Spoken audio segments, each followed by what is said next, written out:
Some men are coming to kill us. We're going to kill them first, ladies and gentlemen. Welcome back to the Millionth channel. My name is James, joined once again by Henry and Tom. And today we are talking about what I consider to be one of the best British films of all time, Skyfall. So I'm just going to open that up with my chest. You two feel free to respond or take it away. I certainly agree that it's one of the best Bond films, arguably the best, depending on what kind of, if you're in the Goldfinger or the Manchester Secret Service style sort of camp. I'm sorry, but this pleases both camps. I'm in both camps. I have a foot in both you're of right, those camps. actually. And Yeah, this that is something that's does quite both a big of them justice. There's something that's quite a Anyway, big plus about this. But I mean, how do you feel about this, Tom? Because to my knowledge, you're like the first person I've ever heard who is not a fan of this film. yeah, who doesn't love Skyfall?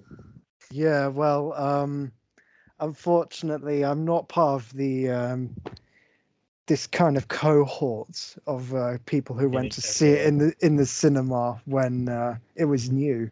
But why was that? Were you too young? Yeah, I was like the wrong that's the person thing. who that rule's applied to, and like now I'm very lucky. Let me just take you back, you two and the audience, right, the listeners, to 2012. Okay, so this is 11 years ago. Just finished watching The Dark Knight Rises. I was 13. Yeah, we had the Olympics happening. Yeah. Right, and during the Olympics, obviously, there was that one bit where Bond escorts the Queen to the Olympics. Okay, so you already had that happening.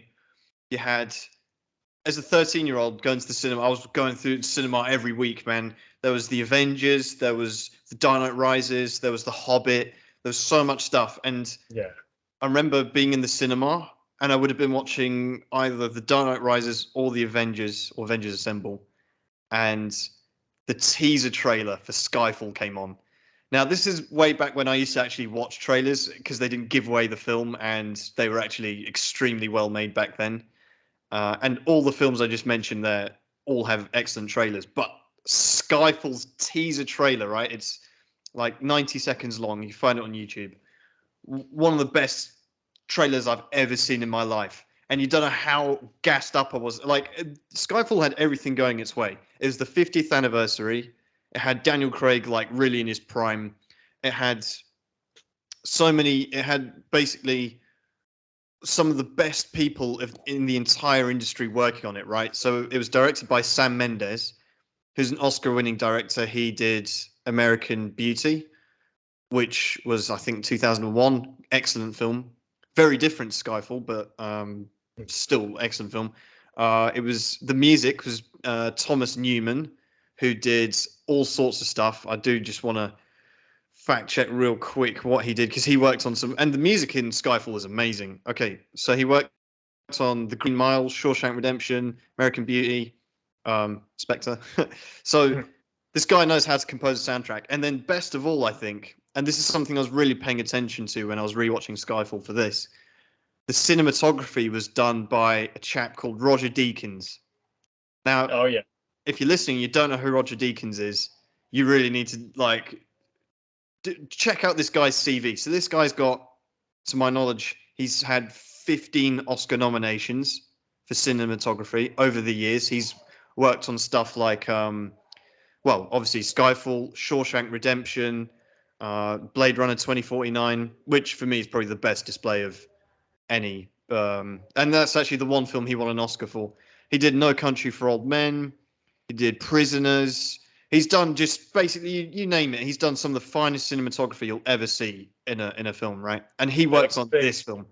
Then on top of that, you've got Daniel Craig, you've got Judi Dench, you've got even the side actors. You've got Javier Bardem as the villain, who's like riding off the success of No Country for Old Men, which he also won an Oscar for. You've got Naomi Harris's Moneypenny. You've got Ralph Fiennes. Just genius casting all round, and it just makes, and all the ingredients just came together for a film that just could not fail. Don't forget Adele as well. Adele on the soundtrack for this. That song was released before the film came out, I think, quite a while, and that just did half of the marketing for this film. That song, that banged, that like soared, man. Everyone was listening to that song as well. It was charting. Everything in Skyfall was just a recipe for success, as well as obviously being the 50th anniversary. Yeah, maybe also shout out Ben Wishaw's Q as well, the guy who voices Paddington. Oh, absolutely. Yeah, it's like, yeah, I mean, I guess And sorry, but I'm not trying to rub it in here, but I feel extremely privileged for the fact that this was the first Bond film I saw in the cinema, and as a 13-year-old man, I really couldn't have asked for a better film to watch in the cinema. And I was a big, me and Tom certainly were. We were like huge Bond fans at the time. So for this to be coming out and just in that mood at that age, and 11 years later, it's still one of my favorite films of all time. And I really do think it's one of the best British films ever made, if not the best. I mean, you've got a lot of old war movies and stuff, but I think this really is right up there, objectively speaking, let alone as a fan. Yeah, well, I mean, one thing that feels kind of strange watching this is like the gap between, for example, Casino Royale and Die Another Day was like 4 years. Felt like a million years. The gap between this and Quantum of Solace is also 4 years. It feels like a very long time. Like they stepped up a lot of stuff when they were making this. It feels like James Bond was on 5 films missions between this Quantum of Solace and Skyfall. And the thing is that it's like you didn't really get to see James Bond much in his prime, well, at least Daniel Craig's Bond, because he was the young kind of blunt instrument Bond in the first two, and then all of a sudden in Skyfall he's like, oh, you're a bit too old for this and stuff like that, perhaps you're a bit obsolete, you know. And then it's just like, okay, well, what happened between Quantum of Solace and Skyfall? And it's like, just in fairness, you can kind of like the whole thing with Bond films. You can watch them in any order you want. You can just imagine all of the other previous films between, Quantum of Solace and this. As well, I'd like to point out the fact that the fact that this is the 50th anniversary. This is kind of a bit of like a meta commentary, if you like, on being, because a lot of people will be like, well, Bond's been around for 50 years. Who cares? This is sort of like half of this film is like in a way kind of like justifying like the franchise's own existence. The fact that it did so well, kind of. You know what's great about Skyfall as well? The fact that it stands alone really well as its own film. It doesn't, because all the other Daniel Craig films are part of an arc, but Skyfall, you don't need to have watched any other Bond film at all. You don't need to know. You don't even need to be able to like know who James Bond is. You just need to be like an average Joe, right? And you can go and watch this film and enjoy it and understand why Bond is so great, why he's a British icon, why he means so much to people, like what he stands for, everything about Bond. You see it in this film, and not only that, it actually, there are things in this film that it's so expertly written. It actually, you learn a lot about Bond's origin story. You get to see him actually develop real relationships and just him interacting with different people. You get so much of this movie in England itself, in London, and then obviously later in Scotland. So, and obviously it's a strange thing to say, but you don't have any Bond films that actually take place in England, like at all. So before or since. So you have that side of things as well. There's so many Union Jacks popping up in this, and so much stuff. I mean, this is the kind of film that does make me proud to be English, I must say. Yeah, well, yeah, I can't fault it for that. I mean, yeah, there's generally nothing else that I can say like before we get into it. There's just like I can watch this film like day after day. I won't get bored of it. I think not only is this okay, I mean obviously we'll talk about it more at the end, but for me, not only is this the best Bond film of all time by a distance, I think you've got Skyfall, and then Skyfall's like a 10 out of 10 for me. And I don't throw that number around lightly, at all in any department.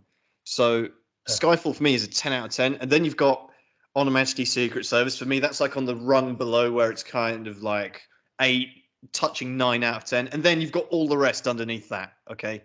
That's the way I see Bond. And Goldfinger's actually pushing On Her Majesty's Secret Service as well. But for me, there's not a single person on the planet, young, old, English, not English, whatever, like loves movies, doesn't love movies, that I wouldn't recommend Skyfall to. There's no chance you're not going to have a good time watching this, for me anyway. I mean, I don't know. This is the best film we've reviewed on this podcast since The Batman. and I was maybe gonna say. including the Batman. In some ways, this is better than the Batman, but I don't know. We'll go through it and explain why, of course. And obviously, we're going to rank all the elements within the Bond films at the end. And I'd be very surprised if Skyfall doesn't end up at the top of a lot of those categories.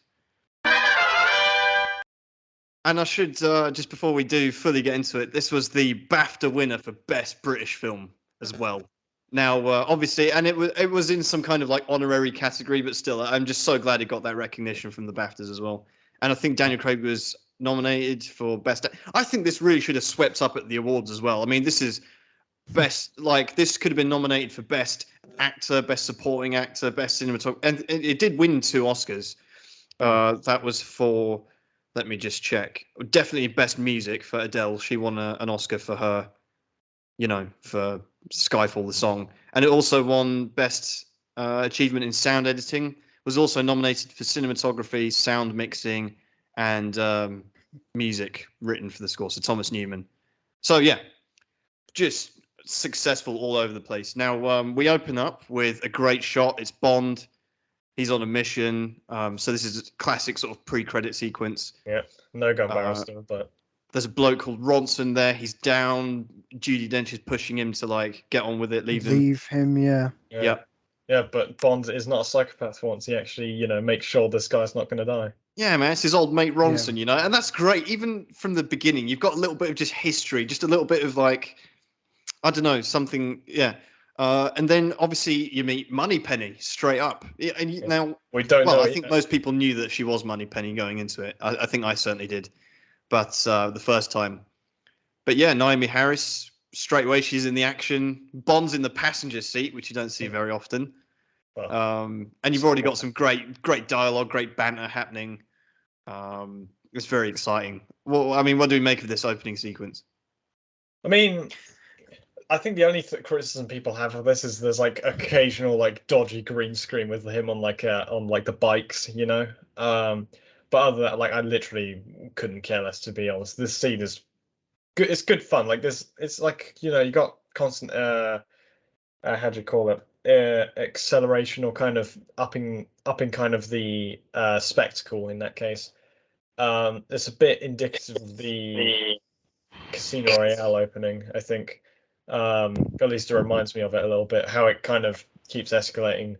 Wait, do you mean because the Casino Royale opening is the black and white bit? So presumably. Oh yeah, sorry, not the opening. Casino Royale, the movie with like a million scenes. Yeah. What I do like about this scene, yeah, you're right, because it escalates, goes from a car chase to a motorbike chase, and then to a train chase. Yeah, with a digger in there somewhere. They really pulled out all the stops, man. You've got like when he's on the train. I've never seen. It's such a unique like train chase. I've never seen one like this because he's on it, and then there's this digger on it, which he like, because the guy, the baddie, he like unhooks the carriages, and then Bond uses the digger to like dig into the top of the train, and then like jumps over it, and then lands and adjusts his cuffs, man. I'm like, and the music. We get so much of the James Bond theme in this movie, man. Like this is the most crowd pleasing, but in a good way, film that I've.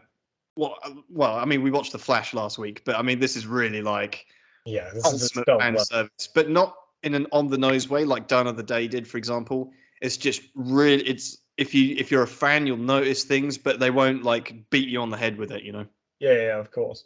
I mean, we also have like this guy's MacGuffin, right? M is like going, she's like really needs to catch this guy. She's like going like mindly senile in like the Situation Room, like breathing down their necks, because this guy's got like he's got like our like USB drive where we keep every like agent on it or something, including from other countries for some reason. So it'll be bad if that gets out. Moneypenny's also in the Land Rover at some point, like chasing after them too with the train. Yep. It's amazing. And then obviously it culminates with Bond having a fist fight with this guy on top of this train. Where are they, by the way? I forgot. Is it Turkey? Turkey, okay. Turkey. So they're like fighting on top of this train, and Moneypenny's gonna like, she's like lining up the shot, right? And then obviously Judi Dench can't see what's going on, so she just orders it like, take the bloody shot. Can I just say as well, the amount of times that I don't know if they like deliberately did this because it's like a British film, but like the amount of times they use the word bloody in this, but in Yeah. such a good way, man. Like later on when Bond goes, bloody big ship, like stuff like that. I'm just like, yeah, this is great. Anyway, yeah, so Bond catches a bullet. Well, actually, the second bullet he catches. By the way, this is the first Bond film since Thunderball that Bond actually gets shot. Yeah, I was gonna say that. When does That's he actually mad. get shot in Thunderball? He gets shot when Yeah. I remember. someone Oh, accidentally shoots him. Yeah. Even I don't remember when he gets shot. Can you just remind Yeah, me? it was He during, basically, when they he's- get in the junk canoe, and then he escapes by setting the car on fire, and like he runs into the crowd, and then one of the goons falls out the car sideways, lands on Oh yeah. and Oh shoots yeah. him in That's the right. leg. Luke, Yeah. There you go. So Bond doesn't catch many bullets, and he's caught 2 in the first 5 minutes. So that's something. Yeah. Anyway, so then yeah. Oh man, and it's peak as well because like, and I get goosebumps non-stop watching this movie. Right now, the first time that happens is well, maybe the second time because of the opening, But the first, like when she shoots him, the music because you've got this really high tempo action music, and then it just stops as soon as he gets shot and thrown off the train. And then she's just like, and it just goes dead silent in the operating room as well. And it's just like agent down, Yeah, and as it's well. peak. And then like, Yeah, he Bond, falls like some Looney Tunes distance. Like yeah, Jaws Bond didn't even go this slams far into as the water, Moonraker, man. man. Yeah. Which I must add, he would by no means survive. Yeah. I think they overdid it by doing the waterfall. That was too Yeah, much. true. But, like, In fairness to be, in fairness though, yeah, that's actually just a tribute to Jaws. But like I think Bond over the course of all of his films, someone managed to. I mean, someone somehow counted. He's been shot at about over 4,000 times. So stuff that he survived is not really too mind blowing in really? this case Huh. in this film. Well, yeah, he gets I shot twice. And I do agree. Like, you have to suspend your disbelief. But I've seen a lot of movies where the hero gets like thrown down a waterfall and they survive. So it's he kind of something not I'm used to seeing, a little bit. No one ever not dies from a only waterfall for some reason. not only that, but when he falls, he lands head first in the water. So like his head would have gotten the impact. So Yeah. there's However, Yeah, that's why if it's such that's good what you're stuff in the rest of the focusing film. on, your attention is soon taken away by the incredible Adele and the And song that also she the made for this. pre-titles. Sorry, not the pre-titles. Wow. The actual title sequence itself. Wow. The credits. Wow. This song is incredible. Now, I don't know how it will reflect in our rankings. I'm sure it'll be high. I don't know if I would personally put this number 1, but No. for the time, I remember when it was big in 2012, and it has been ever since. Adele, I mean, it did incredible things for her I career. think it hit like 400 million listens on Spotify or something recently. Yeah, on YouTube, it did amazing. I mean, it was crazy back then, man. And just to be able to hear that in the cinema, watching this like opening the credit sequence, and it's amazing. All the names coming up and all the little tributes, live and let die stuff, all the little things. It's just it was a real pleasure to watch, man. And obviously still is. Yeah, and also they make sure you remember that Bond got shot in his shoulder, so Yep. something you might need to maintain your attention on for later. Speaking of which, actually, I was looking at the trivia on IMDb, and they pointed out a remarkable amount of similarities with this and The World's Not Enough. So, yeah, like M's role, Bond's injury, like MI6 getting attacked, and stuff like there are quite a few others, but I've forgotten. Yeah, all done one in a similarity much is better way. one similarity is one's actually good. So then, Tom, what are your thoughts on the Adele song? It's all right. There was a period I listened to it quite a bit, but it wasn't when everyone else was listening to it, of course. Yeah, and it's good. Like I don't have. It's one of the few things I don't have anything against in this film, to be honest. But yeah, trust me. So anyway, then M is typing up Bond's obituary, and then she goes and meets Ralph Fiennes, or Rafe Fiennes, as some pronounce it. I'm not quite sure which one it is, but I think this is, first of all, I have to just applaud the casting choice for like Ralph Fiennes is. I mean, obviously it's no spoiler that he does go on to become M. At this point, he isn't. But what a great way to introduce him, and just he's such a fine actor, and just perfect for this role. And you know, there's not many actors who can actually go toe to toe with Judi Dench, because Bond is always under her, right? So you know, you never and in fact she's always the top dog in all of her scenes, and this is her 7th Bond movie. So you know, we're used to seeing what she's like, but then you've got a guy dressing her down basically, or not, but in a very like political manner, It's a very British diplomatic way. manner. In a very bureaucratic manner, actually, as Bond would say. And yeah, and it's great because then you have this dialogue, and she's basically been forced into retirement, and then you get M's theme. She has her own theme song in this, and it's so good, man. It's so like it draws so much emotion out of you. I don't know how, but like Not it's really. so good, and you hear it, I think, at least 3 times in this movie. Yeah, they're very appropriate uses of it. I want to Yeah. get this out the way since you're bringing up M quite a lot. The thing is with Ralph Fiennes is, which I kind of regret, which I think was mishandled, not in this film but later, is the fact that like Bond never respects him like almost at all. Like No, he does. No, not really. They have this whole arc in this film of them growing this grudging respect for each other. In this film, yeah, but not in the next two. Like they really kind of. We'll get to that. That's for the I next. can't explain the sins of Spectre and No Time to Die on this film. Yeah. So, I mean, if anything, it's because this film was so good that those two suffered. But anyway, so M is on her way back to MI6. Her laptop is hacked, which was really cool, man. I'm like, what is going on here? I remember, like, because they're like trying to find where it is. It's like, it's in the UK. Oh, it's in London. It's in the MI6 building. It's in your office. Oh, actually, it's your laptop. And she's like, man, amazing. And like the paro schizo stuff going on there is just insane. And then like they get out the car and MI6 blows up, and at this point you're just like, okay, now anything can happen. And Bond has barely been in this film so far as well, right? He's like away, man. He's you've got like MI6 blown, and obviously like anyone that's been to London has seen the MI6 building. We've seen it all, obviously. I mean, it's not the real MI6 building, obviously, but it's still like cool to look at. But yeah, so it blows up, and so yeah, shit's just got real. And loads of people die in the process as well. Yeah, man. But before we see the consequences of that, we see Bond enjoying death. Yeah, also enjoying a Heineken as well. Yeah.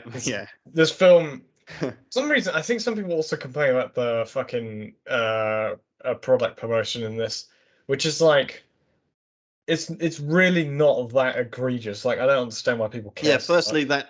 Secondly, Bond, the entire brand and image of Bond is built on product promotion since day one, man. Yeah. So Aston Martin's, Rolex, for a long time. Yeah, Rolex, I mean, Omega, Tom Ford, all his suits, Amiga, like all this stuff, yeah. And now you're going, oh, product placement. Come on, man, get real.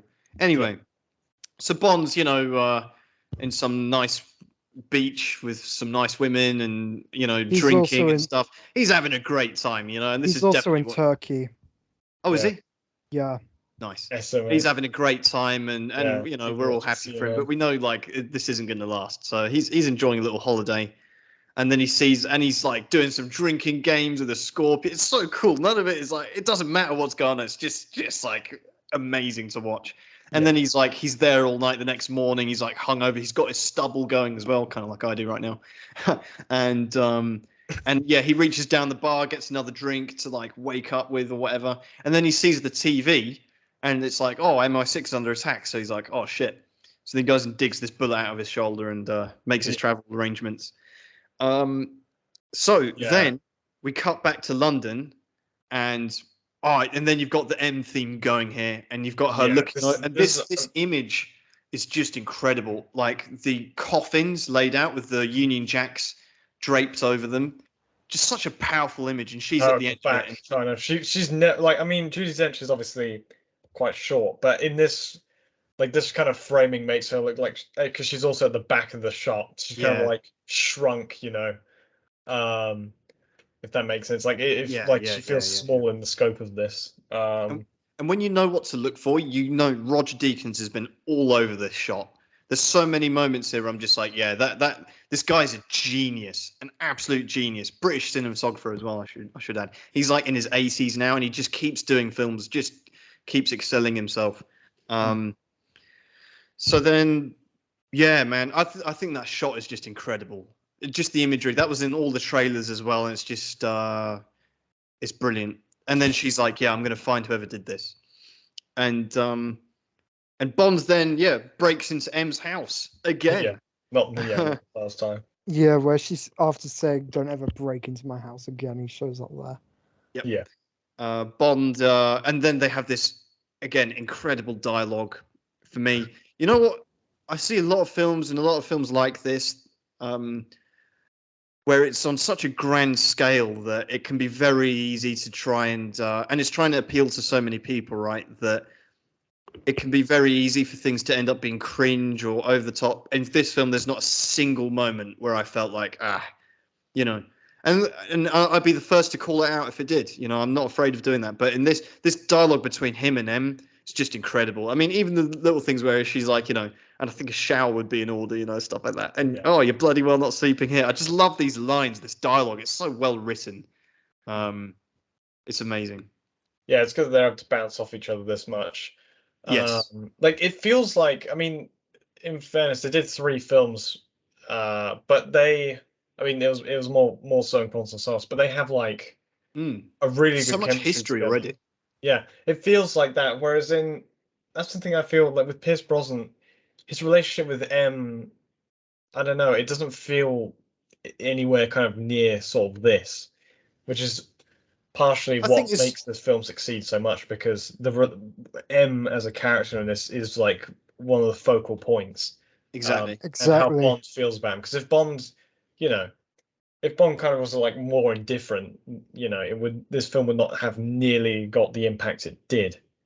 So Exactly. And she definitely, because she's such a fine actor, it's she benefits from and Daniel Craig as well, obviously, benefits from the fact they were trying to flesh out Bond's character a lot. So with Pierce Brosnan, they didn't bother, right? It didn't matter. Sure. But now you've got Daniel Craig trying to have some kind of character arc, which Skyfall somewhat suspends, but also within its own film, especially between him and M, they really do a great job of building that relationship. And obviously, like I said, that is very important for the events to unfold. Yeah, I just want to say my main problem with this film is that it hinges a lot on how much sympathy you feel for M personally, more or less, the character. And I must say, it just never did it for me because because she like fails at like the list, and so many people died because of her in this film, directly or indirectly. And then later it's they're like, all NATO and then agents. it's like, oh, what do you expect? A bloody apology? Well, yes, because if that No, but that's not if the that way happened she is. with any She's not like that. It's unprofessional to have regret. Remember, she says that. I yeah, disagree with you fundamentally because catches up with her.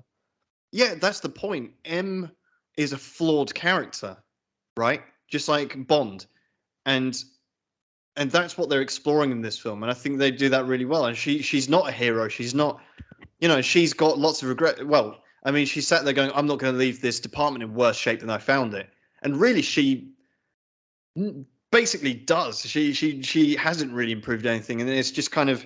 But that's life, really. And she's. Well, I'll save it for the end, really. But I think her arc is like, and such a fine actor as well to be doing it. So then Bond. So she goes to Bond. She's like, "Listen, you're gonna have to do all the tests because you're dead." Right. So you know.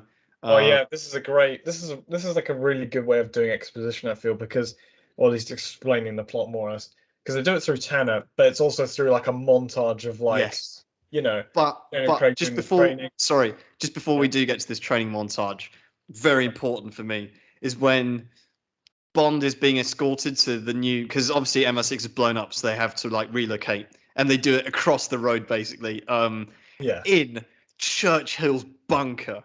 I Mhm. mean, Skyfall is already ticking so many boxes, and now it's ticking the dark Brexit box as well, man. Like they're holding out in Churchill's bunker, man, going back like centuries old, man. I don't know how much cooler you can get than that. You know, you've got the bare brick walls. It's just this amazing blend of modern and old. I Archaic. forget the word now, but traditional. Sorry, traditional like architecture. And the set designers on this geniuses, man. You've got like the bare brick walls, and you've got all this glass. It's amazing, man. You've got Bond walking through, sees Moneypenny again, and they have this banter. But yeah, then they do this like training montage, like Rambo, you know.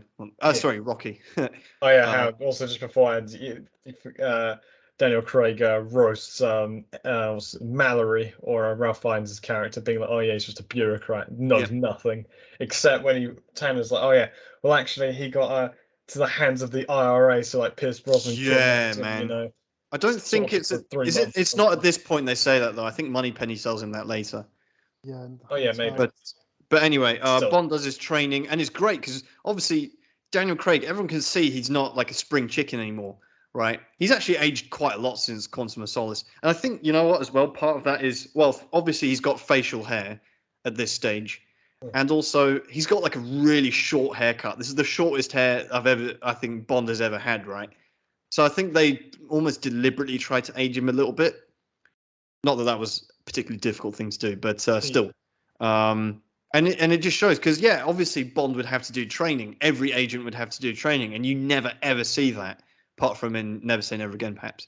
But you know, and he's putting on a brave. And you know what's great? It just really shows like the human side of Bond here because he's like doing all this training. He's getting all the information. He's like a footballer doing his medical, man. But he's like twice as old as most footballers. He reminds me of like an alcoholic coming on rehab or something. Like Yeah.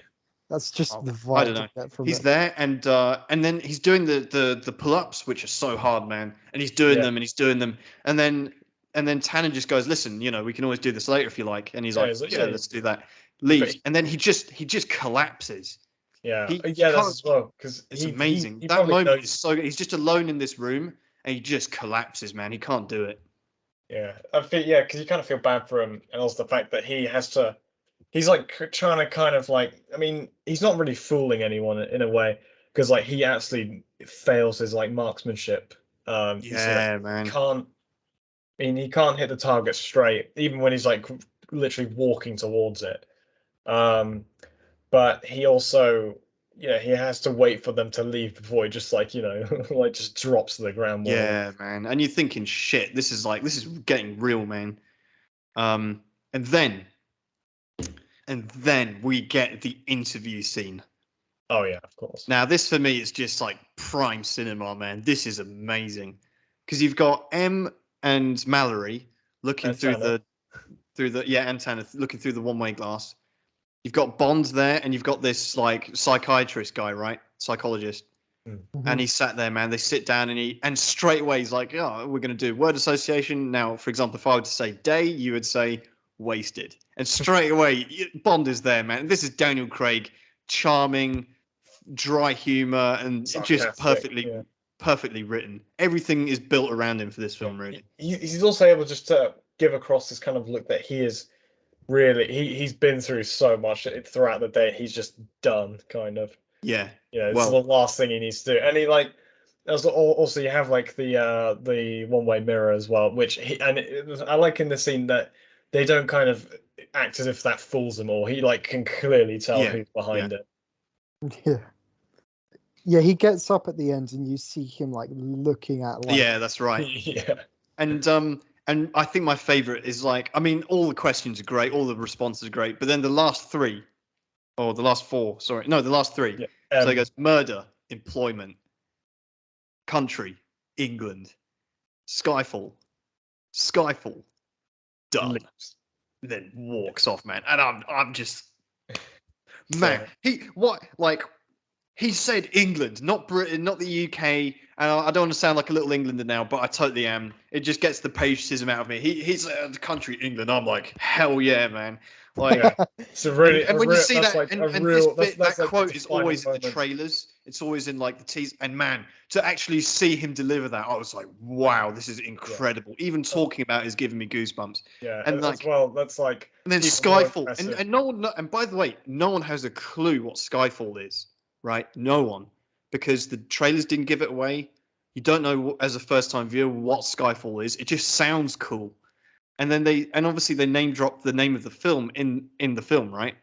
Yeah. And that's always like done in certain ways, and Bond sometimes works, sometimes doesn't. In this, you don't actually have a clue what Skyfall is. It just sounds cool, and it catches Bond out. And then later on, and this is why this film is so good, because the rewatch value is incredible. Because you go on to find out what Skyfall is, but at this point you don't know, and only Bond knows really. So he actually gets thrown off by that, and then the guy repeats it, and then he goes, done. He's done with this shit. He walks out, man. They're like they've kind of hit a nerve almost. Yeah. But he doesn't want to show that. But it's just so good, man. I want to point out something I noticed. This film is the first of 3 where they have like some sort of psychologist interview going on, because they have yeah, but this that's with more Bond, that's more for Spectre. and then they I need to have let me bring and that then point up, man. and then they have Spectre, and then later they have where the flipping Saffron's being interviewed by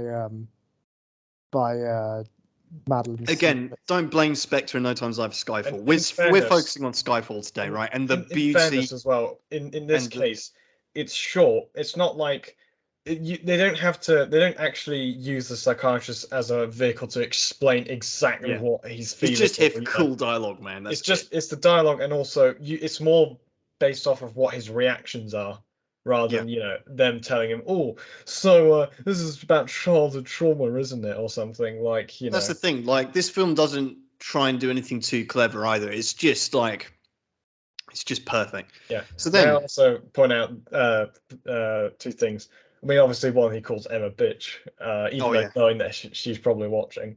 Yeah. Also the one thing that elevates him saying England more, even more, is the fact that must have been, it's a test of whether or not how his allegiance to Liverpool as well. So that's true. I didn't think about that. Not a scouse. But Bond, the thing is as well, this is back, and if I take it again back to 2012, this is when, I don't want to get in politics or anything, but obviously the UK is not what it once was. That's no secret. And say that again. But in 2012, this was like the last bastion of like I said, we had the Olympics, we had Skyfall, we had, who was the Prime Minister? I mean, it was David Cameron. It was fine, no one cared about him. He was like, whatever. It was and no one liked him, but everything was good, man. You had Beckham, you had like all these great things. Everyone was like, it was a great time to be in the country, I mean, we also had I wasn't there, but I hear about the mood in '96 when the Euros were being held in England, and England had a great team back then. I'm talking about football now, and it was just a great summer to be English. And 2012 was the very same, maybe in a different way, but nevertheless, it was still like everyone felt good about themselves, We also had the Golden Jubilee, I think, as well. Yeah, that's right. That's true. Yeah, the Olympic. Yeah, you had the royal wedding, Kate and Will. This is before the royal family completely fell apart as well.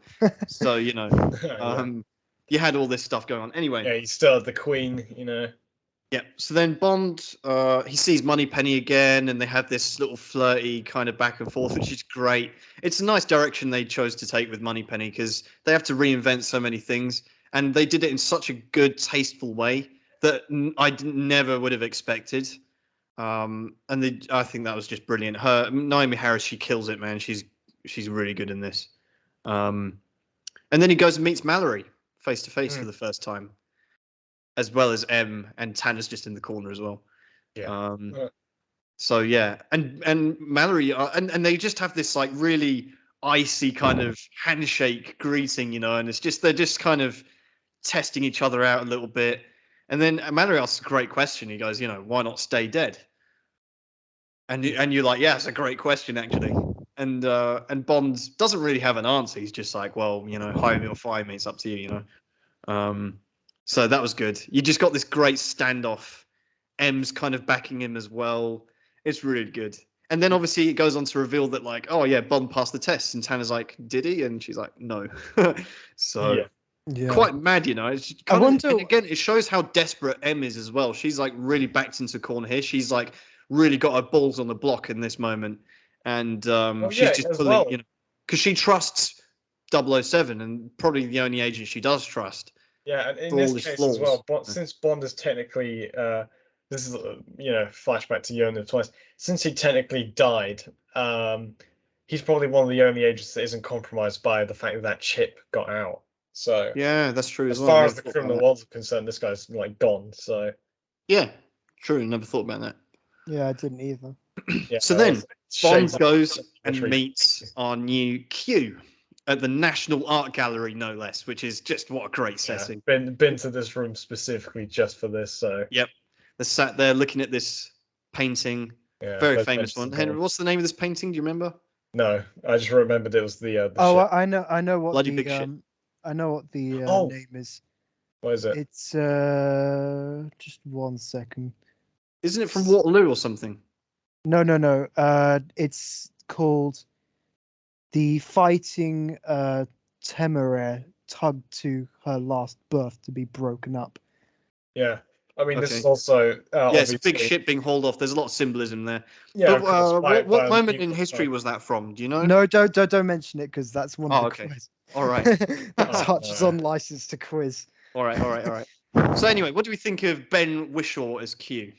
He has nothing on Desmond Llewellyn. I think this film is probably his best one, easily. Yeah. And I really don't like. Well, I think this and Spectre are good for him, but I really don't like how they retconned him in like no time's time. Basically, they like I didn't wonder have. what that means. Yeah. I think everyone knows. And I don't really care. and he doesn't really give. He doesn't give him any gadgets. There's good dialogue, yeah. but like, Oh, fantastic dialogue. Because Oh, Bond yeah. immediately hates this kid, and then he's like, but then they basically like roast each other. Yeah. And you know how it is, man. You know, like I'm sure we've all had friendships at school and stuff where you like have a fight with some guy, you hate him, and then like because all of that is out of the way, then you can actually be mates. And I feel like Yeah. that's what's happening with Daniel Craig and Q in this Yeah, they moment. managed to do it in They're the just like span of, like- disrespect each other, and then they're like, okay, so what have you got for me? Yeah, it's like, and it's all over in like I don't know 2-3 minutes. Like Yeah. the scope of like they literally have like an arc with each other in like one conversation more or less.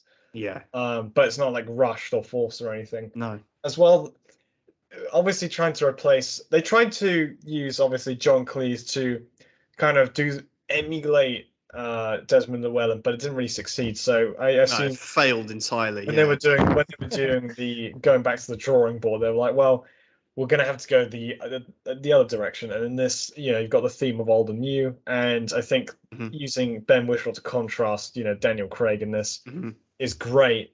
And as Yep. well, the two kinds of like lab boffins you always have, they're either really old, Yep. like kind of crazy, or you have like, the nerd basically. Yeah. And as well, they don't kind of lean too far into him being like the butt of all the jokes as well. No, not at He's all. like, a good character himself, he can Yeah, be he holds his own. You know what I like as well? The fact that like, yeah, with him, I mean, because he's so young as well, it just creates this great dynamic, and he's just I don't know, the dialogue there is just fantastic. I think, yeah, obviously they went in a completely different direction, but it's a direction that they needed to do. That again, I didn't expect, but I'm like, fair play, this is a good idea. Like, of course, why wouldn't Q be like Yeah. a kid? Like, it's Yeah, amazing, it's may brilliant. I also point out if I can remember exactly. Yeah, as well. The also like the callback to License to Kill with the palm reader gun. So Yeah, as well as yeah. you've got Oh, and the yeah. callback to Goldfinger, and also Yeah. Dawn of the Day. Gold- That quote, because when he goes, "Oh, you must be joking," and then you're like, "Oh, is he going to say it?" And he doesn't, and it's like, okay, that's fine, because we know what he would have said, but it's like they don't need to do that. It's just enough to remind us, but not enough to make it cringe. That would have been too much. I But they never didn't do made it. that. I never made that connection, but they threw like some unnecessary shade at Goldeneye. Oh, you expecting an exploding Yeah. pen? That's like, okay, let that. That was a bit like, oh, all right, like, you didn't need to do that, but it was still like everyone got the joke, so it was like, yeah, fair enough. Roasting Pierce Brosnan for no reason. Yeah, like they already like fired him on the spot. Let that man rest in peace. Yeah, that guy like hates Daniel Craig, man. He's probably like throwing knives at like a ball with his nuts in it, So then they Bond should have made Pierce Brosnan the villain of this film. Yeah. Bond is handed a ticket to Shanghai, and this is just phenomenal. Just like the shots of China, and just like the music. It just gets you straight into the atmosphere. You've got Bond there, and it's all so glamorous. And he's obviously hunting down this guy from the beginning of the film, Francois, I believe. Patrice. And Patrice, sorry. And yeah, man, he's tailing him. And do you know what I like? There's this shot where Bond is like, yeah, he's smiling, he's looking at his gun, and then he looks up, sees someone get shot, and then the next cut is him, like his face drops, man. It's like, you know. Yeah. So then he goes running after him. He jumps up. I'm not entirely sure how, but it happens so quickly, doesn't it? He grips onto the bottom of this lift.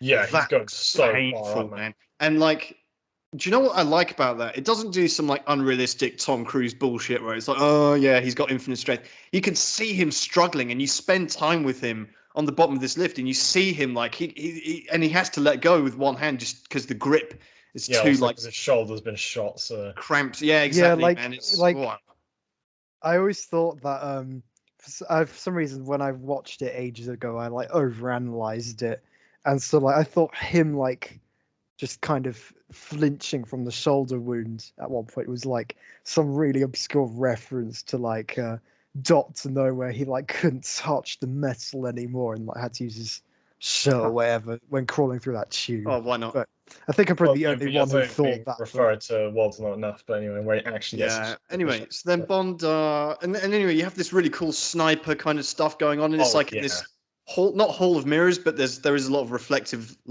glass and light Yeah, happening. yeah, yeah. You got like that animated billboard or whatever, which is like got like some octopus or something on it.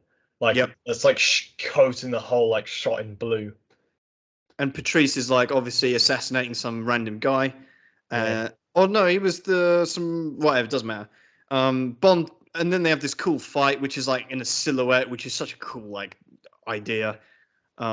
And Bond, anyway, it ends up with Bond, Patrice falling off the side of this building and not giving enough information. But Bond manages to find some chips in his poker set, which doubles up as a sniper box. And then he sees this girl there, and he's like, "Oh, okay." So then, and then we cut back to London, and M is using old school YouTube, man. Now, Yeah. I mean, I don't know how well you two remember this, but like, YouTube was so good before Google bought it, I remember a and little it makes bit. me sad, like looking back on it, and I'm like, oh man. I mean, this is back in the day, man. Anyway, before I get Yeah, too she's like, oh, nostalgic. surfing the web. Oh, all my employees have just been, doxed. Whatever. Yeah, man. Anyway, yeah, the villain Just is gonna like, watch like a Smosh video. yeah, the video who's like, and the villain is still completely anonymous. No one knows. No one's got a clue who's behind this, right? And yeah, all of the agents are being exposed and executed, right? So then Bond goes back to his hotel. Moneypenny shows up and helps him have a shave. And this is where she tells him like Mallory was at the hands of the IRA for 3 months, and you're like, damn, man, IRA did not muck about back in the day. So yeah, he's certainly earned some stripes then, and Bond's kind of like, yeah, all right, fine. And then obviously like they bang, right? Now this is the thing where like, Really? well, yeah, Well, they weren't there to just like have a chat. this is the interesting thing. So with Moneypenny, right? She's like, they've gone there, and now a lot of people didn't like the fact that they do, have sex, right? Because the whole point of Moneypenny is that she's always like, so close but so far. It's always like this thing. And I often actually agreed with that opinion where it's like, yeah, they shouldn't have. But now actually watching it the other night, I was kind of like, actually, that actually opens up a very interesting dynamic because from then on they don't. They just have this effectively a one night stand, and then they have to work together, right? And then from then on he can't, or they can't, So it's like, and that's where the dynamic comes from after that. And I think that makes things very interesting, and it actually layers the relationship quite a lot, which we didn't have before. I kind of liked it how it was before, to be honest, but I can understand why someone might not. Well, in this case, like, I mean, also in this era, also this different Moneypenny and Daniel Craig, it kind of there's some things you can do now that you wouldn't really do back then either. I just think I really like the I don't think anyone did like the word play as well as Lewis Maxwell in those scenes, but Lewis, that's my Maxwell. opinion. You mean Lois? Lois, yeah, I never know how to pronounce that name. Yeah, but Like she, I know, but like with her and Roger Moore, for example, there's just like, they were both like just bantering with each other the entire time because they're just like, it's more like they're two like colleague friends, you know. It wouldn't have made sense. And then you had Samantha Bond's one, which was just like, yeah, we just Yeah, forget it's about her. terrible. yeah, which we won't elaborate on. But But anyway, so anyway, after and obviously like the fireworks go off, implying what's happening off screen. there's some banging going on in the sky. And then Bond arrives on this like Chinese float to this like unbelievable casino. Now Yeah. it's the most extra entrance I've ever seen anyone make into anywhere. And Bond is full of them. We've had Gustav Graves, we've had people making an entrance even later in this film. But this Yeah, is you've had Renard ultimate coming out of his Bond, budget cave. freshly shaved. Sorry? You had Renard coming out of his budget, like GoldenEye cave. Climbing out of Yeah. his like. And you have Bond Man in his cave. tuxedo, freshly shaved. And it's a look that you should be used to by now. But because he's had this stubble the entire film so far, it's kind of like, damn, man. He's like suited and booted, man. And he's on this float. And it's just incredible cinematography once again. And just it's so glamorous. And it's just, this is Bond. This is Bond, man. It does make me wonder how Moneypenny get in. There must have been like a door for shit munchers, and like a queue and everything, like outside Smokies. But Yeah, you have still, to fight the bouncers get in, And then yeah, Bond he cashes in this like dodgy mafia like token, and then he's given like 4 million euros. And then he spots the girl from before, so he goes over to her, and obviously he's having this banter with Moneypenny as well. Oh yeah, he Extra drops his pair of like hands. piece in the water, so he's like, yeah, fuck this, Before he talks to her, though, it's now Oh. time for the Skyfall license to quiz I A have highly devised. coveted prize. Yes. I want to play a game. Yes, currently it's 3-3 between James and Henry, and yeah, this is James' favorite Bond film, actually. So all to play for. Well, here and as- Henry's, right? No. Well, we'll see. Sorry. Wow. Anyway, be that as it may, I have devised 7 questions. The first of which is, what do you think the budget is for this film? 230 million. I didn't want to go- do these questions, by the way, because everyone knows them. yeah, 230. We're Is 235. that correct, or should I still guess? you can guess. I'm just going 235, just saying. I'll go 250. 235, 250 million. All Yeah. right, final answers. All right, so Henry, you're both quite far off, but Henry's closer. It's 200 million. Wow. Yeah, Okay. because that is still a lot of money, to be fair. Yeah, for a true. film. True. And the box office. 1.21 billion, I think it was. Okay. Can I still guess? Wait, what did you hear you say, Henry? 1.21 billion. Okay, Is that bang on, or can I still guess? no, you can. All right, I'm going to go 1.19 billion. So give your final answers. if you Yeah, wanna that's my change. final. Just 1.2 billion then. All right, James is 1.1. No, yeah, 1.19. And Henry's Billion. 1.2 billion even. Yeah. You're both. Yeah. Yeah, both wrong. It was £5. Yeah. James is slightly closer. It's actually 1.142. It's $1,142,471,295. So, yeah, James is slightly closer. Knew it. It's 1-0, and yeah. Yeah, my third question is, how many questions does Bond go through with the psychologist before getting to stating his country as England? 3. Does that include day wasted? No, that is just an Okay. example question, like practice round. Okay. 2 then. No, it's like 7, I think. Oh yeah, you're right. Hang on. You're right, help I'll me. go 4. Hang on. No, it's definitely more. I'm going to go 7, at least. Final answers 4 and Yes. 7. 5. James is closer, Rip. but you're a bit off. It's actually 9. So Yeah, England. You guessed a lot. It was at least 7. I knew there were loads. I'm England. just thinking England. of like just the ones from the trailer. So It's Because he very does like what is it like? moonlight swim. Day, Moon, Raker. swim, nighttime Moonlight dancing, all dance, that yeah. stuff. Yeah. He goes Right, through a well, lot. I just erase those out of my mind. So Heart's Target. Come on, Henry. It's the best part. One of the best parts of the film. no, but all I Heart care Target. about are the ones from the teaser, man. Agent so- provocateur, woman provocateur, provocatrix, sorry. Yeah, man, there's loads. M bitch, come on. It's quite rapid I think fire. part of the UK immigration policy should be to recite word for word the the dialogue the in that entire scene. script of this film.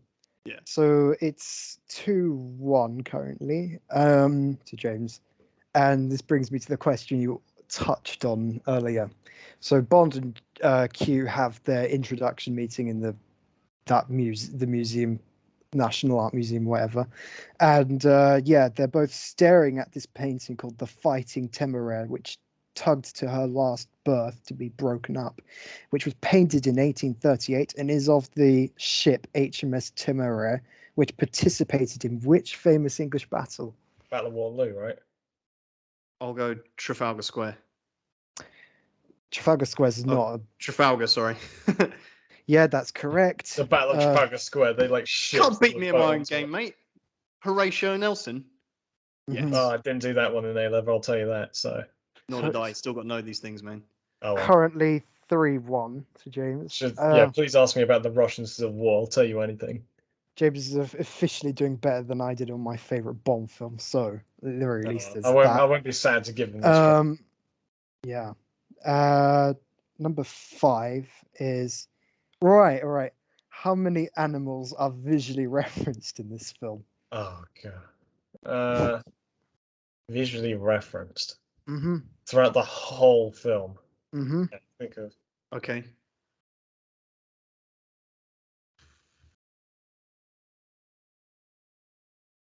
I can think of. Well, I'll let Henry go first, actually.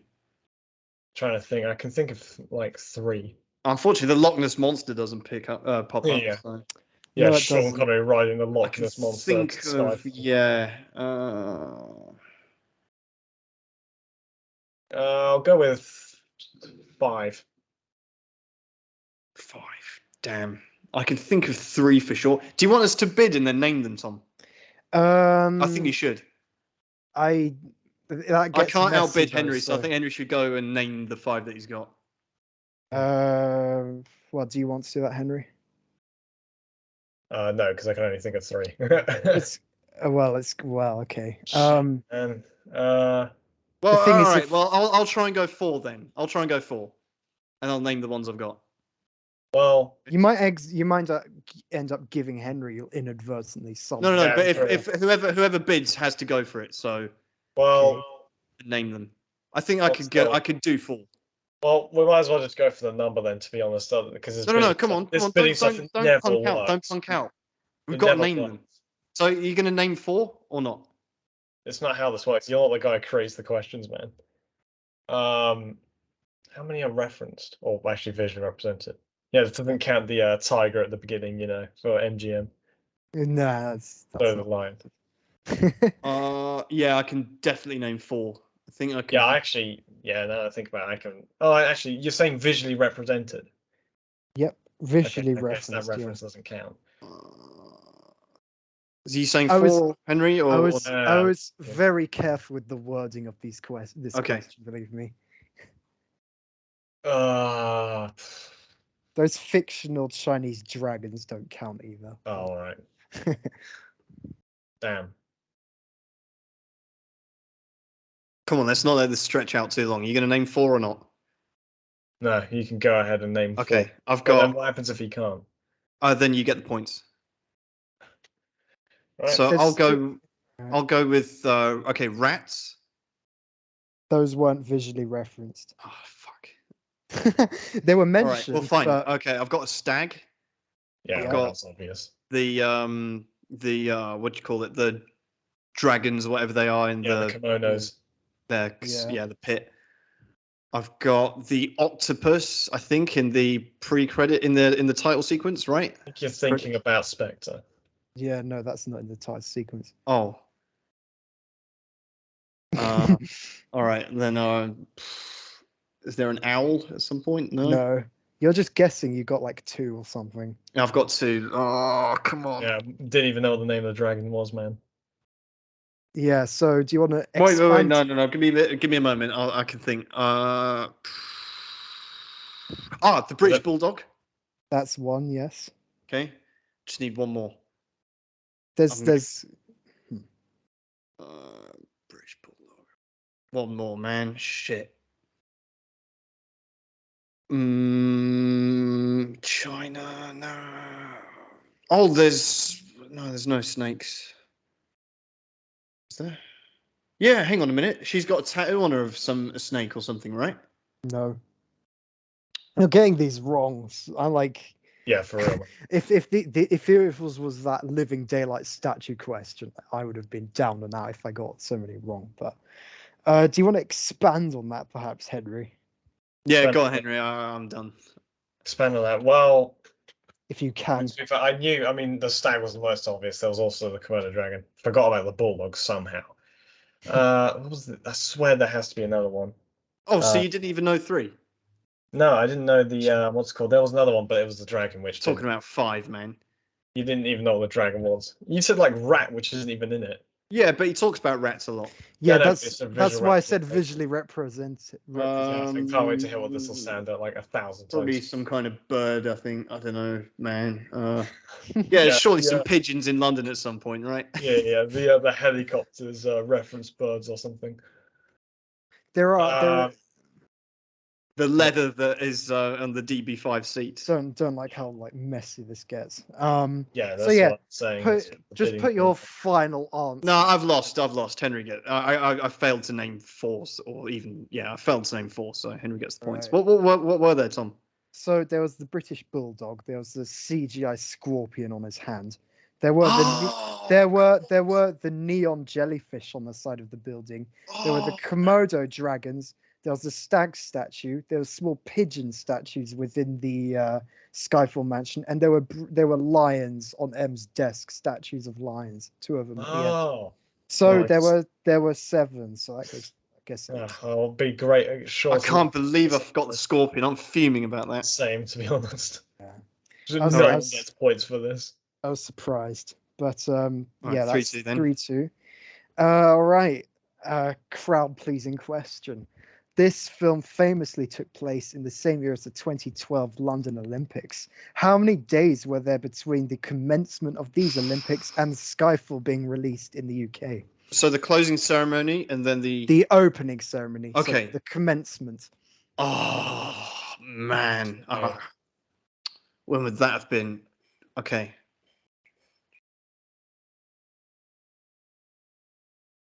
Gonna go. Do you want the answer in days? Yes, just like 71 days. when I bring up one of those questions. Andrew's saying 71 days. I'm going to say 150. Final answer 71 and 150. Yeah. I'll go 90 days. All right, 90, 150. Yep. All right, so Henry is very, very close. Actually, he gets the point. Oh. Yeah, it was 150 days would make it in what, like May? Yeah, was half a year. Because I was actually- it thinking was- the Olympics probably started in June or July, and this They premiered in started in October. July. End of This October. Right? this was released in November 9th, man. So yeah, it was 89 days. So Henry was What? 1 day off. Yeah, the Olympics started It started the kind of July-ish. So Oh, okay. yeah. Fair enough. But that brings me to the Wow. exciting. How's it You watched this 3-3 like again? when it came out, man. Surely you should know the date it released. But how's it 3-3 again? Bloody hell. Well, I like these ones because it makes the last question the most important. The most torturous. And there's all to play for, by the way, because James has to win these 2 films to win overall. Yeah. How many times? I'd Oh, love no. farmers. How many times is the usage of swear words employed throughout this film? Oh Okay. man. Does that include bloody? Yep. Oh. Does it count? Yeah. How many times does Q say shit when he's unplugging the laptop? Does that include like blasphemy as well, or not? No, it's just the ones I Okay. commonly thought Yeah. of as All right. swear All words. right. Bare bones. I'm not being like, yeah, Man. Does that include female dog? yeah, Okay. because that's commonly thought of as a I think swear I'll word. go about 9 uses of it. I think. I'll go 10. Does Q saying shit like individually count each time? Yeah, man. Yeah. Okay, I'm gonna go like 12 then. There's like, just you know about swear words, which ones are and which Yeah, ones okay, aren't. 12. So, 12. Yeah. what about you, Henry? 9. 9 and 12. Okay. Final answers. Yes. Okay. No one well, swore at all. well, You I'm just I'm imagined. I'm glad to say James has won his favorite Bond film. Yes. You're both quite far off. It's higher. It's 16 actually. Yeah. Damn. Yes, they use like shit a lot of times, bloody, and when M says I fucked this up at the end. So yeah, that brings the score to 4-3 to James, which concludes this episode of License to Quiz. Yeah. Wow. Licensed I'll have quiz. Licensed quiz. Done. Mhm. Yeah. I can't All right. wait for next edition. Yeah, I'm sure you'll ace me on Spectre, so that's something. All right. Gonna love that. So then Bond sees Severine. He goes up to her, approaches her, and there's a great line of dialogue here where she's like, "Oh," because he's having this huge suitcase full of money, right? And she's like, "Oh, maybe you can afford to buy me a drink." And he goes, "Might even stretch to 2." Yeah. And while that's quite laid as well. I mean, just for Henry, like I know one of your pet hates is how overpriced cocktails are. So it's actually quite a good joke in that sense You can as well. buy like 3 rounds in London. That's Buy a bad. picture, yeah, for that. Maybe. Anyway, and what I love as well is he doesn't go shaken, not stirred. You see the girl shaking it, and then she pours it, the martini, and he goes, perfect. And it's just, I love how subtle that is. It's so good. That's one thing that I've always that's kind of like gotten on my nerves slightly with Bond films. Every time he's like, "Oh yeah, shaken, not stirred." They always serve the martini, and it's very obvious it hasn't been shaken because if it had, Yeah, that's true. it would be cloudy as fuck. Yeah, that's which is true. why no one orders it shaken because you're a moron if you do. But still, Yeah. mini run over. So then, Severin and Bond are having a chat, and he asks to meet her employer, which she's visually shaken by. Oh, And yeah. I must say, the actress for her is fantastic. She's like, doesn't have much screen time, and she is, for all intents and purposes, the Bond girl of this film, right? But man, she's like, the way she shakes as she's having a cigarette. I mean, that's not just a nicotine rush, probably. Yeah. Could be. But like, she's sat there, she's like, man, shit. I mean, I think, because at this point, the villain is still a mystery, right? So I think I remember watching this. I remember the build up to actually meeting the villain was so, you just like, who's gonna, you just don't know what's coming. So it's so like scary, man. So yeah, she's like, yeah, how much do you know about fear? And he's like, all there is, and not like this. Oh, I think it's great. And then she's like, oh, these guys are going to kill you. So if you survive that, then you can meet me here. So he's like, all right, cool.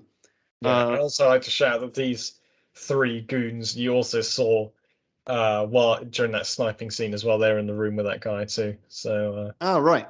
And I like it that he toasts them as well. He's just yeah, like, of course. It's like, yeah, you're cat's out not the bag fooling now. me. And then yeah, I mean, and also he dropped his earpiece into Money Penny's drink, and also there's a nice callback to Casino Royale where he's like, "Don't touch your ear," Yeah.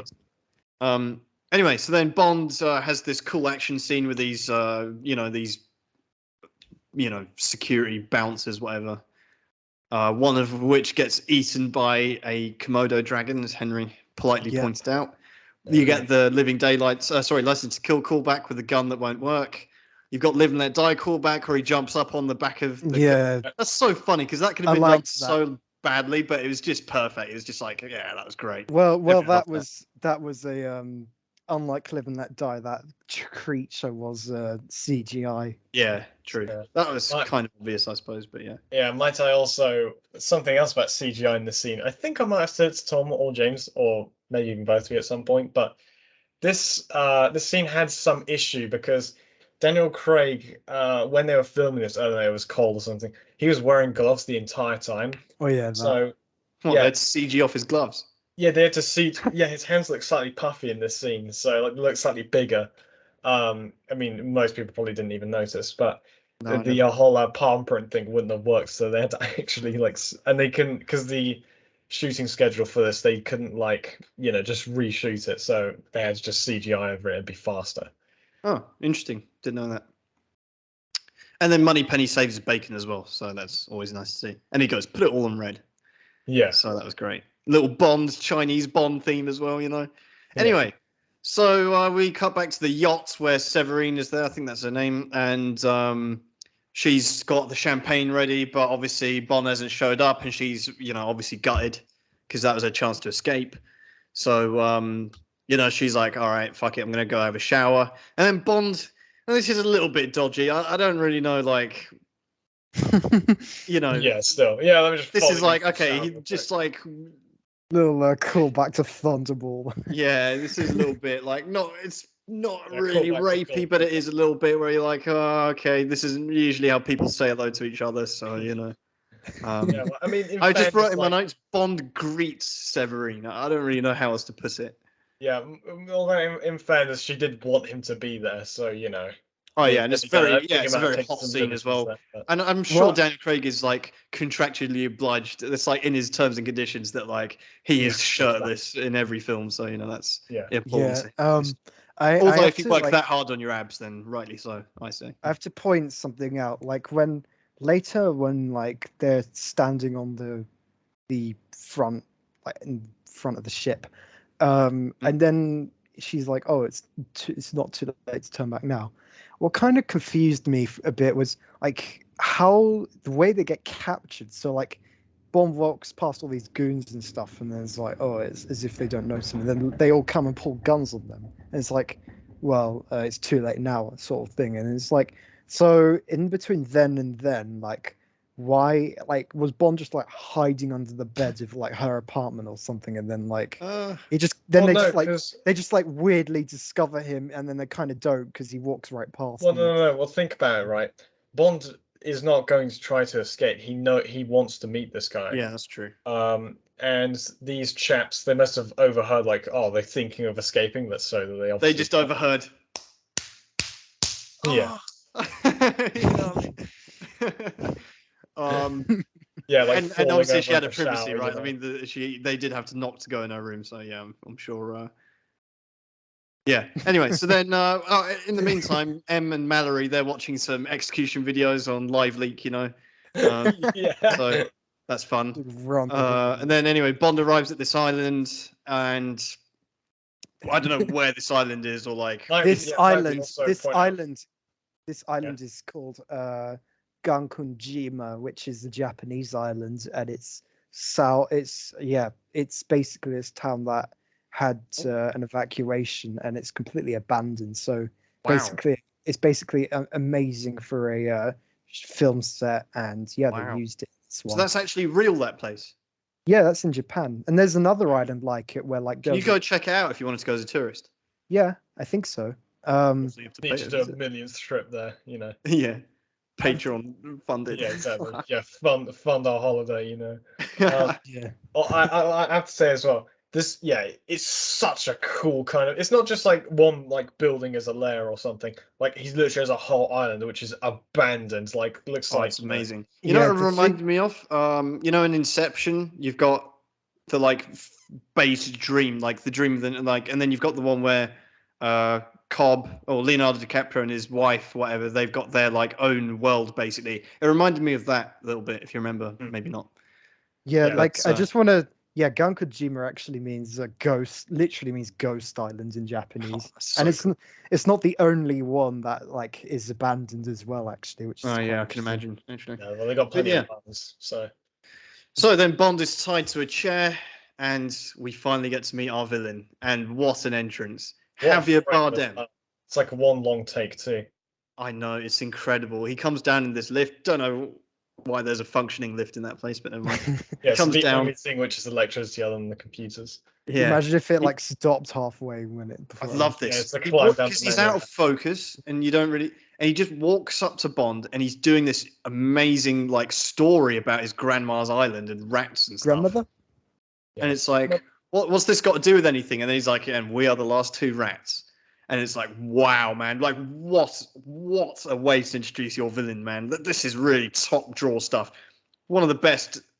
All right, I'm not going to say he's one of the best actors going, but he really is right up there, man. Javier Bardem, with his like bleached eyebrows and hair, and like I don't know, he always makes interesting choices with his Yeah, hair. it has a giant head as well, Yeah, amazing, man. Oh man, and he's so scary as well. And he's like intimidating, but he's also like charming, and you can tell like this guy was a former agent as well. And it's like, and then he's just like doing all this like gay stuff with Bond as well, and you're Yeah, like, yeah, he's literally like, you know, you like winding up your mates in class, yeah, for real, man. And He's he's just like, like, oh yeah, well, what if I am? And he's like, oh damn. It's yeah, quite and it's so like.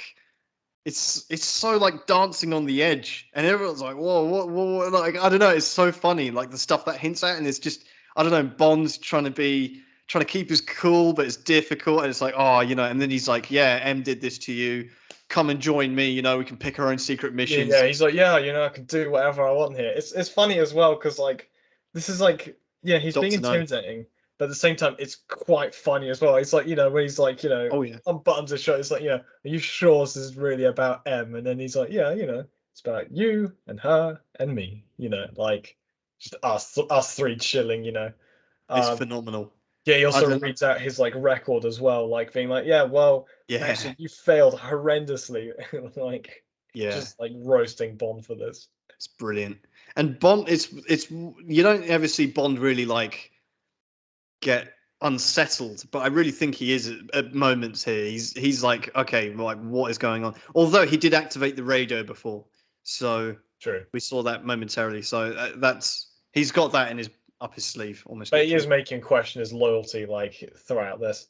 Yeah, it's very Because like interesting. M has kind of sent him like, I mean obviously he knows by this point that she trusts him, but Mm. he also knows now that she knew he probably wasn't ready for this. Oh, uh, 100%. Physically or mentally. But then he's just like, well, I'm James Bond, so I don't care. Um, Yeah. And then obviously they go outside and they have these pistols, like really old school ones. yeah. They also have the I Severine. forgot what song it is, but there's something like playing Oh this. yeah, that was It's so like cool. Like yeah, this yeah. whole It's like some. It's funny as well. I mean, the theming of this is the 50th anniversary as well. They've got some like classic music yeah. playing as well in this like dilapidated like Yeah. island.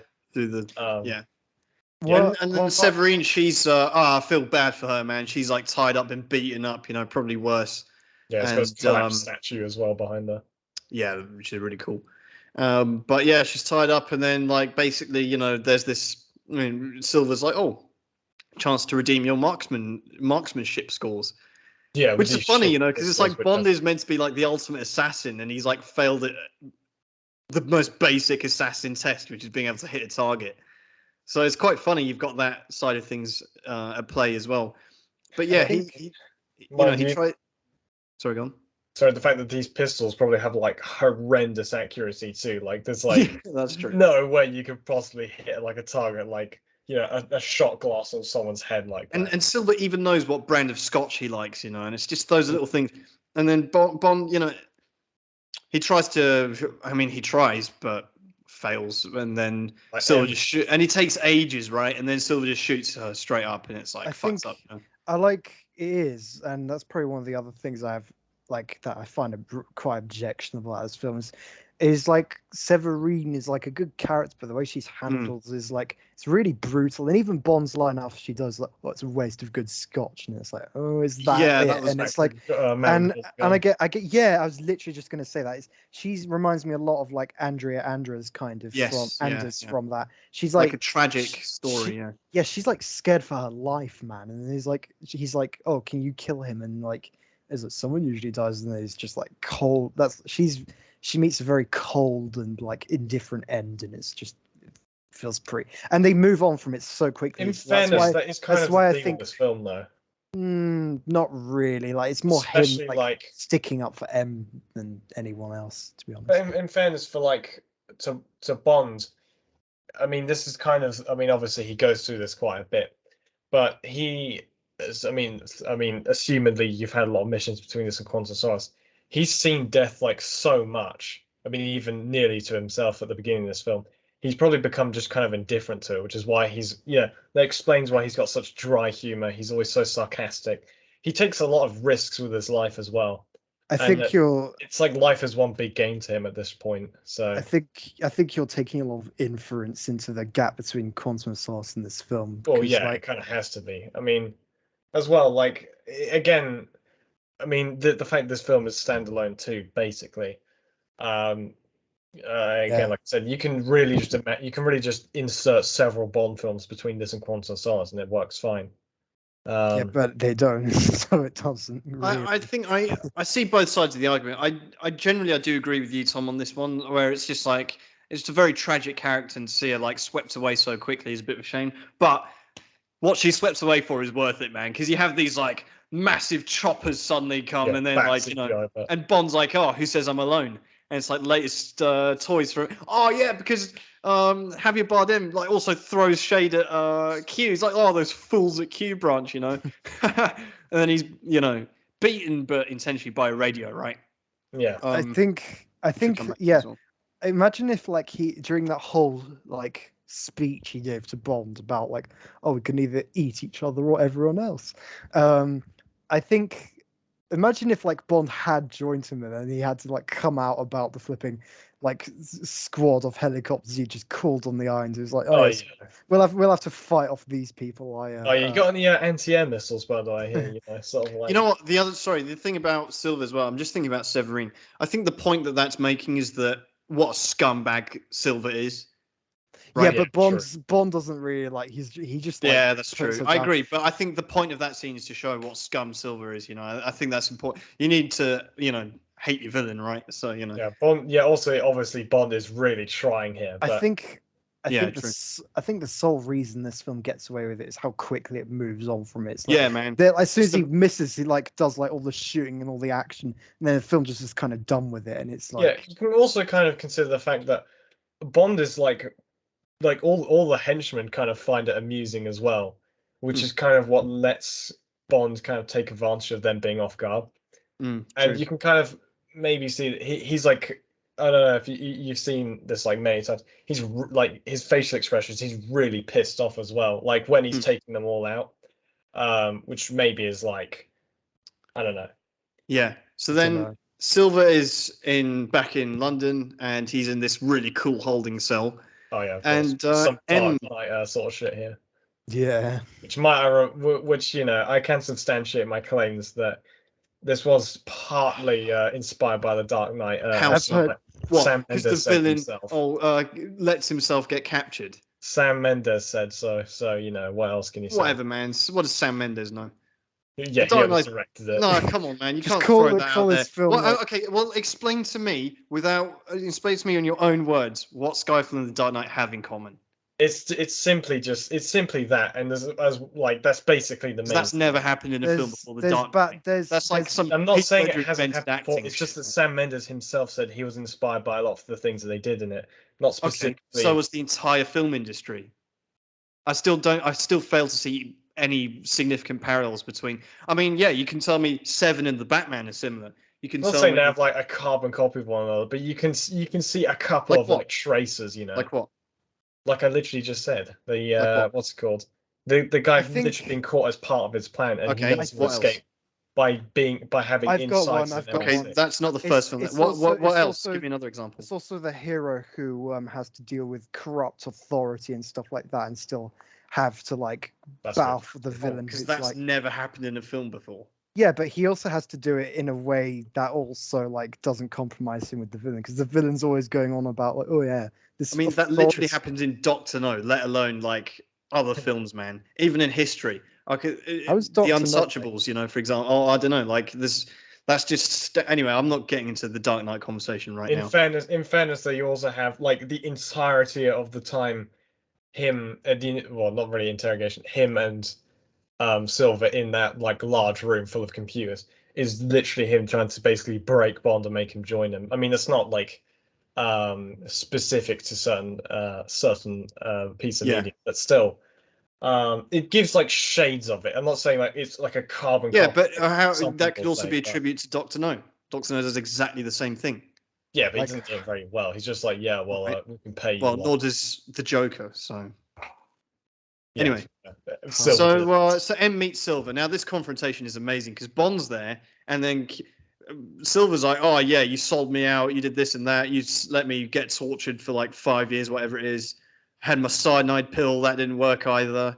And Bond sat there like, and what he's trying to do there, not only is he telling M all this, he's also trying to like expose her to Bond as well. I think like expose like, you know, she you can't trust her. She'll like, she doesn't care about you, whatever. So and that clearly works because afterwards, M turns around to Bond and goes, "Yeah, by the way," she feels the obligation to actually explain to him to justify why she did that, which actually shows like Silver actually made a good point. He like, you know, because Bond would have definitely been having certain thoughts run through his head. Yeah. But anyway, I don't know. I think it's great because M's there and she's like, "Oh, I hope it was worth it," and he was like, "Yeah, it was." And You forgot the whole point where he's like, you know, she's just about to turn around and leave. oh no, I didn't forget, man. This is the thing. Like, as a 13-year-old watching this in the cinema, this was a bit too much. This was very scary and like unsettling to watch, man. I'm surprised this passed in a 12 rated film, but yeah, man, he takes out like some mold of his half of his face that was burnt away by cyanide, man. Disgusting, Yeah, horrible. it looks horrendous as well with that. Like his eye looks like it's like ready Oh, to fall out, man. it's grim. His teeth and stuff. Hats off to the makeup department, whoever did that. Incredible. Like that is faultless and definitely gives the right effect. Mm. So yeah. Yeah, as well. There's like some sort of music cue that's like, you know, like got like some like element of horror in it as well, which certainly elevates it too. Which is Fuck great. yeah, man. And he's So like, then, he just finds it funny, man. He just puts it back in, starts laughing, you know. oh yeah, that was brilliant, man. Oh, it's This is fantastic. why this is what just something I'd like to close on the Dark Knight Oh, point. is he like Heath Ledger because he laughs as well? I'm just saying that while it may be similar, I think this is obviously done better. So I would much rather see Silver more so than, you know, Heath Ledger's Joker. Yeah. So then Cover my ass. so Silver's like sorry, so Q we join Q and he's trying to hack Silver's stuff, whatever. Oh yeah. And Bond stood there pretending to know what he's looking at. Yeah, it's like, oh yeah, I've got this quantum super duper Rubik's cube fucking Yeah.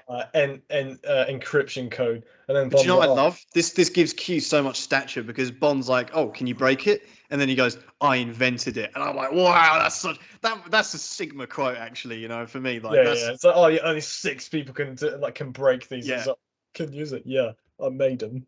yeah, man, that's a Sigma quote right there, man. In the meantime, yeah, and Bond somehow spots this train station like in the midst of all this, whatever. Yeah, it's like, oh, it's actually a tube map. Wow. In the meantime, M has to go on trial effectively, which is quite mad.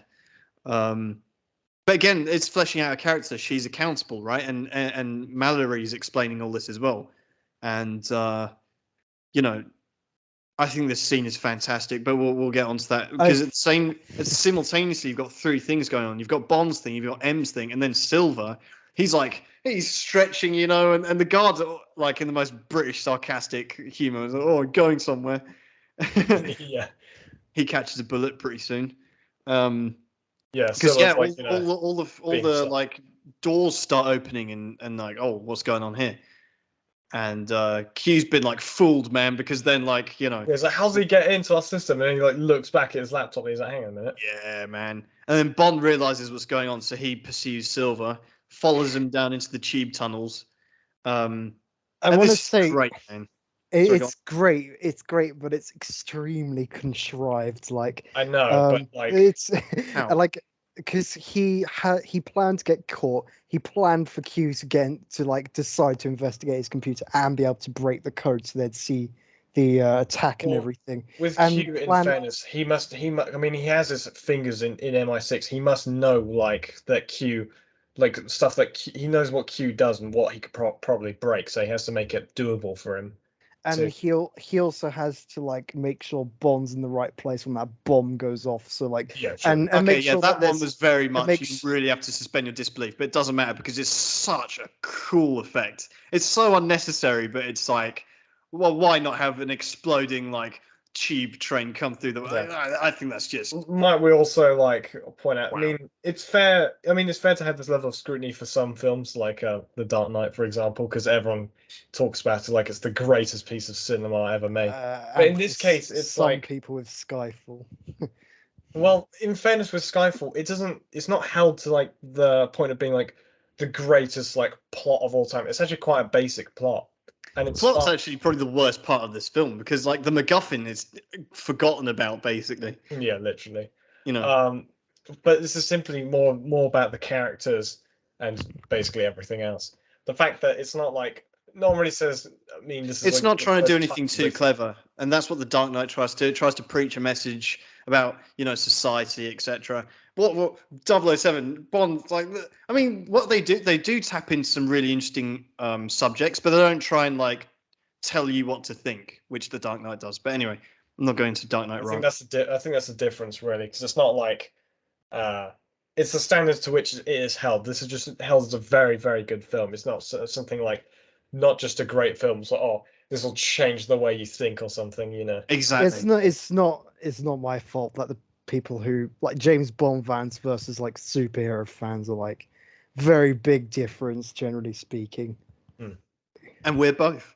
So anyway, Bond, yeah, he follows him into these tube tunnels, and like you Yeah, said, man. yeah, this is so cool. I mean, even before that, there's a bit where Bond comes up to this door, and he's like, "Oh, it's locked," And Oh he's yeah. like, "Put your back into it." It's like, "You put your bloody back into it." And then this train comes and he shoots it, gets through. He's tracking Silver. Like you said, Silver's handed like, but this is mad, man. I couldn't believe it when I was watching this. This made me not trust the police, man. When I saw this, like they hand him this box with a uniform in it, and then he's walking around. This is like some Luther shit, man. And then he's like, and then Bond finds him, tries to shoot him, misses obviously, and then Silver's like, "Oh yeah, my latest from my toy Oh store." man, you missed the part where he like slides down the fucking tube like Oh no, I didn't. Yeah, escalator man, that because like. everyone wants to do, but you can't because they've Oh put no, you shit. can't. Apparently, Daniel Craig did that stunt himself for real. Yeah, well, So obviously, but you why? can't do it anymore because they've put all the stuff in the middle. Like, if you're really that You know desperate what? for commute, I You think know you what? should be allowed to. That's always kind of pissed me off. But I actually paid really close attention. You can actually see those triangular like things scattered along the floor when they actually get to the bottom. So perhaps Silver sort of kicked them off. Maybe they're like. I mean, I'm sure they're not in reality, but still, they were there beforehand, and then Silver must have kicked them off, like without much resistance, obviously, but still, Yeah, they maybe. were there, so I did notice that. It wasn't like it was a smooth slide there. Well, we can always try it out ourselves if Yeah, new millionth Anyway, edition breaking laws in the tube. so yeah, and then man, Bond gets on the tube, and this is just great because it's like Bond, he's like, "Oh, I'm here with half of London," and then it's like Q's like, "Yeah, well, you wouldn't know much about rush hour, would you, mate?" Yeah, because And Bond gets like and then rushed it's just back. great because you get little insight that Q commutes every day to work, probably like that, and it's just, and we've all been there, He right? lives So in the it's tube, like man. amazing, and Bond being on the tube is just a sight itself, right? Yeah, might I And also remind you? I mean, I don't know if I mentioned this in the Unmatched Secret Service episode, but they had actually filmed a tube chase in '60s London, yeah. wow, for that film, which gets like a nod later on in the film where his mate, I forgot what his name was reading a paper which includes like Yeah, so many yeah. people killed in like a tube accident, but they Huh. never included it in the film. I think for pacing reasons or something, which is really For sad. 'Cause I'm like, runtime, that would have been sick. I think Like, so. well, anyway, I mean, while Bond, and then it's like, should I get on the train or not? And then he goes, yeah, get on it as the train's departing. And he yeah, goes and runs, jumps onto the back. That couple are like, oh, he's keen to get home. yeah, Most English saying ever, man. And then he's like, knocking on the door. It's like health and safety, like, that got a clap in the cinema. I can tell you that now. Both of those lines got a big like laugh in the cinema, man. That was great. Including myself. Then anyway, so Bond's on the tube. He's pursuing Silver. In the meantime, M is still like on trial, basically. By the way, the actor who is leading the prosecution, I think her name is Helen McGregory. She's also in Peaky Blinders. Very good actress, and unfortunately, she died recently, Oh, which is a shame. But yeah, she's in this movie and she does her bit. She's like, man, she's digging into M, man, like I've never seen. And yeah. then like Never giving her a minute. even Mallory, who's basically the reason who dragged them into this, he's like, well, just for the sake of variety, can we actually hear from the defendant? I And think Yeah, like Yeah. this is just purely personal, but I find the whole poem thing pretty cringe when she Nah, this is the best bit because she's reading out this poem, and then Bond's jogging man along the street, and you've Yeah, it's got like a whole analogy for MI6. oh, it's and the amazing. Bond Yeah, you've got franchise. Silver there, like with his guys, man, and their guns getting ready, and I'm not even paying attention to. But yeah, you're right, and it's all analogies. It's like with strength and X, Y, Z. Oh, it's brilliant, man, and it's a legit poem as well, so it makes it even better. Yeah, a legit one. Yeah, I mean, yeah, this. I mean, if you're ever going to bring up the contrivances, I'm surprised you never brought up how questionable the timing of getting that police uniform and all that shit was. But still, yeah, like, it literally ends with him popping up. Like, with all those meticulous details, Silver figured out he still gets thwarted by just like a random fire yeah, extinguisher. oh so- shit, there are fire extinguishers in this building. Oh, they didn't have Yeah. this in the safety code. Drat, confound it. Yeah. I think this whole showdown is great as well because it just shows. I mean, it proves M's point of like, yeah, they're in the shadows. They come from the shadows, much like, oh, I was born in the darkness. Yeah. So you know, Do you got reckon that as they well. do you imagine like after this that the committee must have thought that she staged this or something? Yeah, literally. When I Nonsense. was watching it, like I was just thinking, like I was watching Untitled twice recently as well. When they're like saying, "Oh," when that like happens, and also when they're like saying, you know, twice, "Oh, the Russians," we'll never believe that Russia shot down their own space probe. But like nowadays, that completely be spun that way. Be like, "Oh yeah, they Yeah, definitely." that's true. And then like Well, no, in MI6, fairness- MI6 definitely staged that attack just so they could get more Well, funding. no, well, that's not necessarily Yeah, for true real. because she had literally said, "Oh, well, we captured him, so you know it's Oh fine." yeah, that's true. And yeah, it would make her look even dumber if they like, you know, if the guy somehow escapes, you know, which he Oh, does. do you know Yeah, what? They're all One like, of the best hang on a minute. moments here is when it all does kick off. M's there, like right in the middle of the room, and Silver's like, "This is his moment, man. He's about to shoot." And then Mallory comes and takes the bullet, man. I'm like, "What a champ!" And then like Yeah. Bond is there, Moneypenny's there. He kicks a gun over to her, and then like Mallory picks up a gun as well, and they're all doing their bit. Yeah, And then Bond's it's like, covering him as well, so he can pick and it then up. Bond like winks at him, and then shoots the fire extinguisher, and you've got this room full of smoke, which never doesn't look cool. And yeah, man, taking pot shots, Silver, and they all dip basically. Yeah, exactly. He's just like, oh, fuck, this is gonna go and get this police Yeah. car, mate. And then we're getting into the third act. So Bond gets Yeah, outside, he sees outside. the Jaguar, like M's car, gets inside it. M gets inside it as well. They drive off, going off grid. He radios. And then I think it's funny because M just says, "Okay, it's just you and me," and then he immediately calls Q, like, "Yeah, I need help, mate." Yeah. So he's like, "Yeah, leave a trail of breadcrumbs." And then, they pull up to this like garage, right? Yeah, And yeah. then and then it's like, well, M's like, "Oh, I'm not bloody well not hiding in there." Yeah. And then, this is really good. this is amazing.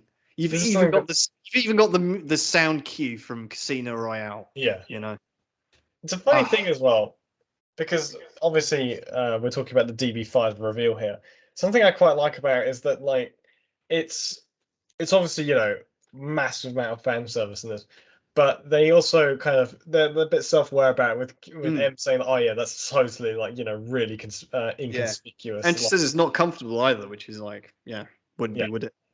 but it's like, you know, she's like, you know, the Rice is basically saying to the odds, yeah, we know it's, you know, a very obvious thing, but you know. And you know what's Just great? go When they with it. get in the car and they drive off, you have the Bond theme like in its original form. Stunning. So they just drive off and Yeah, it's funny as well. You see, like, you know, Tanner's drinking on the job, you know, like they're all just like worn out. Mallory like pops up behind them and they're like, "Oh shit, we're getting fried." And he's like, "Actually, we kind of need this." And to he go. acts like that at the beginning as well. "What are you guys doing here?" Oh, Yeah, and it's this, like, you know, this the is it. teacher is And then he gives a suggestion, and he's like, and then they're like, "But what if we get caught, sir?" And he's like, "Well, then we're all buggered." And I'm like, "Oh, this is great." Was buggered one of the swear words, Tom? No. Okay. Or some people consider bugger a swear word, so you know. Yeah. Nah, Anyway, not me. not me either. So anyway, yeah. So Mallory teams up with Q and Tanner, and then we get to Scotland. Normally wouldn't care, but in this case we do. So. This is the best of Scotland. This is the only thing Scotland's good. I think Sean Connery is the best of Scotland personally, but yeah, this is all right. I think. Well, they haven't really got much. Well, they got Andy Murray and Sean Connery. Yeah, Andy Murray, and like Haggis. Andy Murray only like exists because he uses English facilities anyway. So. Imagine, actually, come to think of it, is Sean Connery the greatest Scotsman of all time? Because if he's the fucking face of your country, that's bad news, man. If you ask me. Not bad. Yeah, bad Like, news. he's- Yeah, it is. Respect women Guy's a as well. scumbag, bruv. What How? do you mean, how? He's a Well- he's a woman beater, mate. He's not. Literally, he stated in 2006 that hitting a woman in any circumstance is bad. So I don't know. Mate, he was told to do that after the interview prior, where he was like, "Oh, sometimes you got to slap a woman." Yeah, he doesn't say that though, does he? Well, he literally did, shamelessly, and then was told He by his did. PR agent, "Yeah, maybe you should disavow that." Yeah, and but you really doubt that people's- he's never laid hands on a woman? You sure, mate? Yeah, well, he didn't like the role almost as much as Daniel Craig didn't. So Yeah. All I right. don't. I'm not sure about that. Anyway, Anyway, so anyway, you have this great moment before they actually arrive at the yeah, just looking destination. at the landscape. Yeah, man. And he goes, they're talking about his parents and stuff, and he's like, yeah. And then he goes, storm's coming. And it's like, wow. Like, I've heard that countless times in other movies, like Terminator and all that. You hear that a lot. But man, that was the right place and the right times to use that. And it's just so. It's almost like, the sound effect of the scream. I forget what it's called. The Wilhelm scream. Yeah. It's like that, but cool. And it's like, wow, Yeah. storm's coming. Anyway, so they drive up to what turns out, and now we know what Skyfall is. This like abandoned Wayne Manor in the middle of nowhere. By the way, Yes, speaking. How would you ever speaking go of- to like? Oh, yeah. Speaking of Skyfall. They were actually considering having Sean Connery as the gamekeeper really? instead of which I think was interesting. But yeah, I know, but there's something which is. I mean, there were two tiers of that. I mean, we might as well talk about it because you have Yeah. Kincaid as well. He's the gamekeeper, I think. Yep. So I think we all know that, he was originally supposed to be played by Sean Connery, but I think he was retired, so he didn't want to. yeah, it was. And Bollocks. what do you No. two think about it? He No. retired. I'll tell you what. I'll tell you what. Because I read up on this. So did Now I. the conversation was that they flirted with the idea. Oh, you're getting And- all of them back as well. Yeah. Well, I don't think that was very No, concrete. that was actually in consideration. I'm not joking, because all of them agreed with it except Sean Connery. I think. I mean, Wow. obviously George Lazenby was desperate to Yeah. get. So Anyway, so they were like they were there, right? And he goes, okay, so like, so they thought about it, but then it would have been too much of a distraction. That's why they didn't do it. That's And I true. completely agree with that. I think that's a great decision. I think it's something that, would have been nice and you could think about it, but it would have It's a been real shame, though, 'cause far it too would- distracting. It would have taken you completely out of the movie, and it wouldn't have made the film better. I agree it would have been too distracting, but I think also that Sean Connery did retire in like earlier, and he only came back for some voice roles in some video games came and back may from have, Flash. which I may or may not have played. So Yeah. It's kind of. I kind of like that though, because like you so rarely hear of like famous actors like actually being able to like retire and just live off their fame more or less for the rest of their lives. £5 You hear so many of them like just working until the day they die almost, and it's like why? And then, but at least it wasn't. They're the well case. compensated, to be fair. It's not like Imagine being Robert like- De Niro can't just call it quits whenever he likes, But anyway, Well, in So, fairness, with actors from his era, like Lois Maxwell got paid like nothing, and Well, Sarah that's true. Bernard Lee. Yeah. Anyway, but still, so they meet Kincaid. By the way, the actor who does play Kincaid, he's I didn't know great. this. He's also like he has 5 Oscar nominations. Like even this guy's like a seasoned actor. So he's there and he's like, I love their intro as well. I was like, bloody hell, you're still alive, are you? Like they have this great back and forth. Even this random side character's like always giving Bond. Oh yeah, shit, he can't hear and- properly as well, so he thinks M's called Emma. Emma, yeah, that was so funny.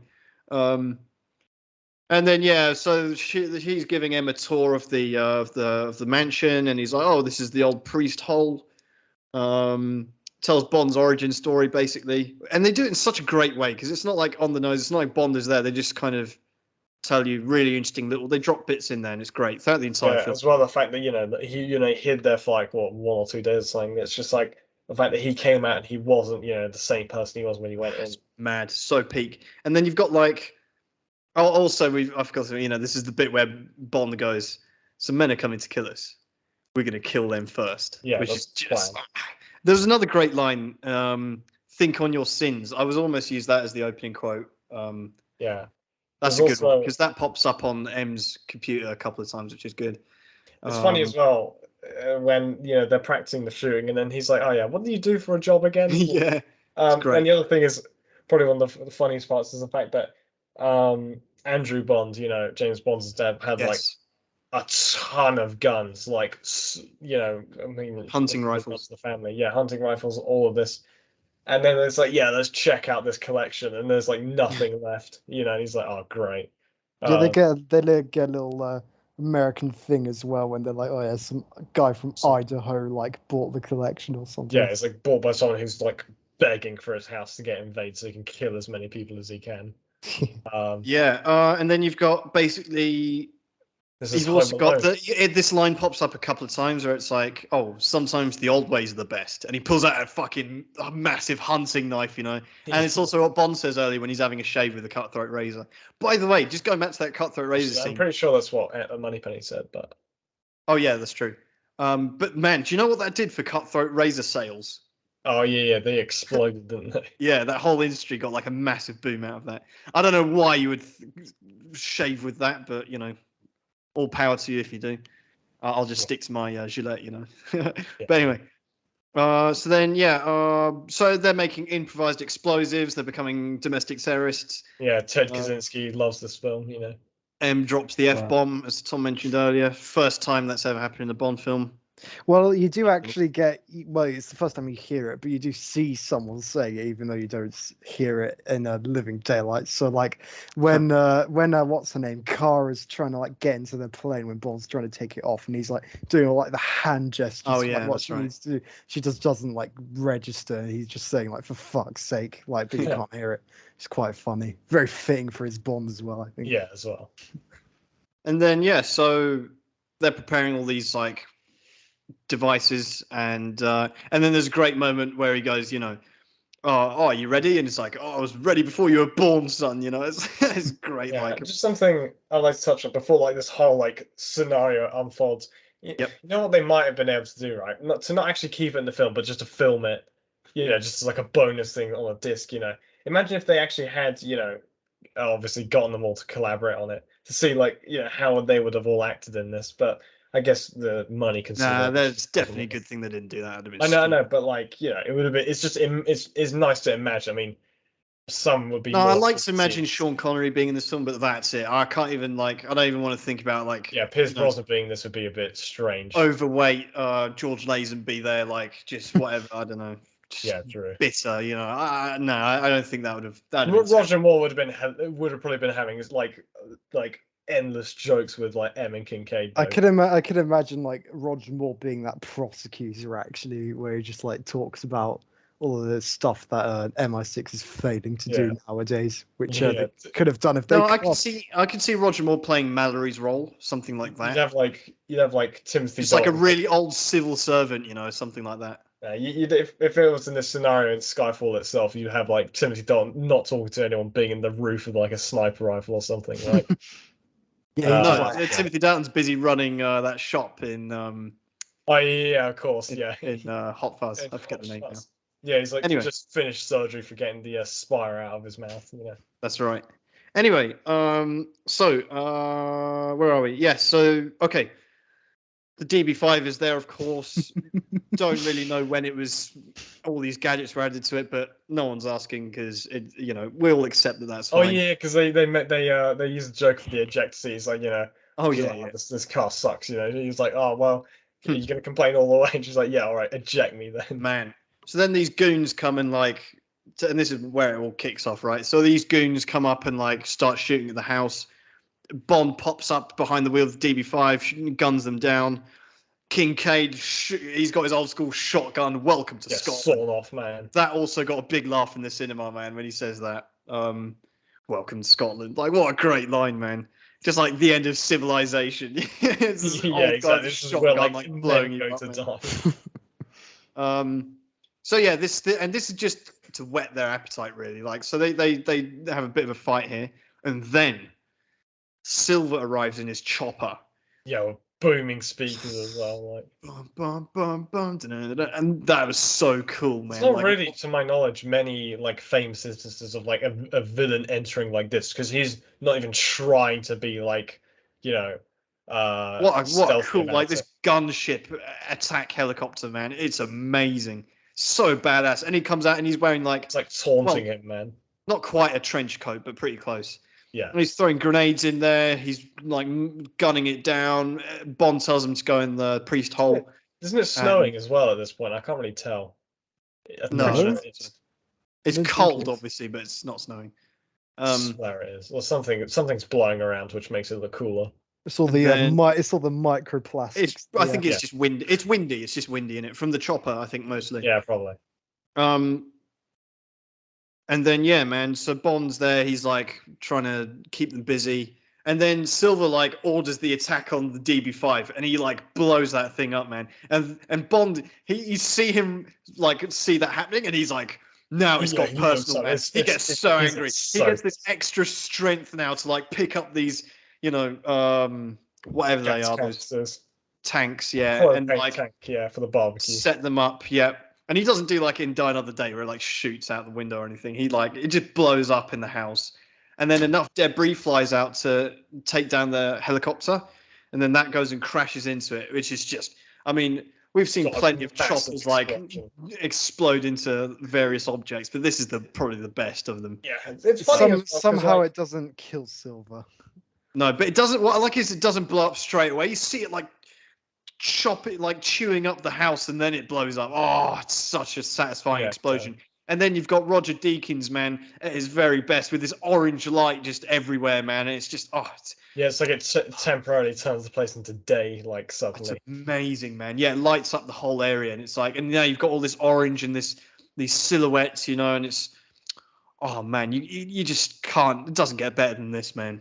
Yeah, as well the fact that M has been like, wounded at some point. M so- took a bullet as well, which is, yeah, that's happening. And yeah, man, and Silver's almost wearing a trench coat. It's not. I don't Yeah, want to and call then it quite what's trench his name? It's like Yeah. 3/4. Yeah, Kincaid manages to fuck up somehow by like using a torch in the middle of the night, like doxing. Well, the yeah, it's like torch 2 OAPs going through a freezing field. Like, yeah, they true. did something. So he sees that Bond. Yeah, and obviously you've got Silver walking away from the explosion as well, which is never not cool. But I think Bond does at some point as well. And then yeah, Bond is pursuing. He's running. Oh yeah, he's in like the tunnels as well, and the flame explosion comes through. He has to jump out the way. And then he comes up, and he's like running along, and he gets to this lake, and he's like, "Oh, should I? Shouldn't I?" And then he does, obviously, and then Silver stops him. Playing as well, Yeah. Oh, it's amazing. And then Silver stops him in his tracks. And then this goon comes with his gun, and then Bond shoots the ice around them. They go down. They have this fight underwater, which has this really cool music as well. Yeah, because like Bond, the fight is over pretty quickly, but he realized like he's Yeah. like, where the fuck is the hole? Like we came down. So, and you see the guy like sinking and dying. He's like, oh shit. I was But a little he bit annoyed by how much that guy looked like Daniel Craig. It's like almost a little bit confusing, but yeah. Yeah, he flares the sun. Disappointing there was no Loch Ness monster there. That was the chance, but never mind. Yeah, it's Maybe shot next got time. him right in the Loch Ness monster van. What we could have had. Yeah, eating a haggis. And then Silver starts walking up to this church, this little chapel, actually. And what I didn't, for some reason, I never noticed this, but this time he stops and he looks and he sees Andrew Bond's like tombstone. You're like, whoa, that's Yeah, cool. as well as his mum's tombstone too. He's just like, this is going to be great. He'll be joining him or something like. Yeah, and then and then this is it. This is the confrontation. This is what the whole movie's been building up to. Silver finds M. Kincaid is being very useful in the corner. And you just have this mad dialogue where he's like just free both of us, like with the same bullet.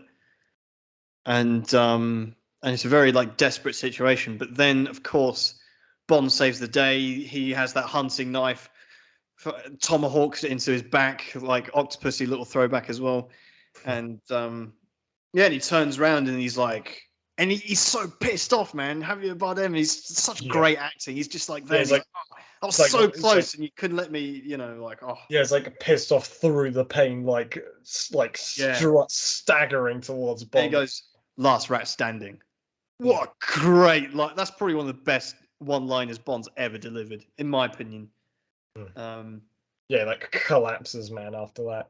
Yeah, man. Then M also collapses, and it's really emotional. This is certainly for me. Well, maybe I think I put it on the same level as the end of On Her Majesty's Secret Service. Like very emotional. Like I get a little bit like I don't tear up obviously, but I'm like, damn man, this is peak. And Bond, it's when Bond starts crying, man. You're like, oh, this is really bad.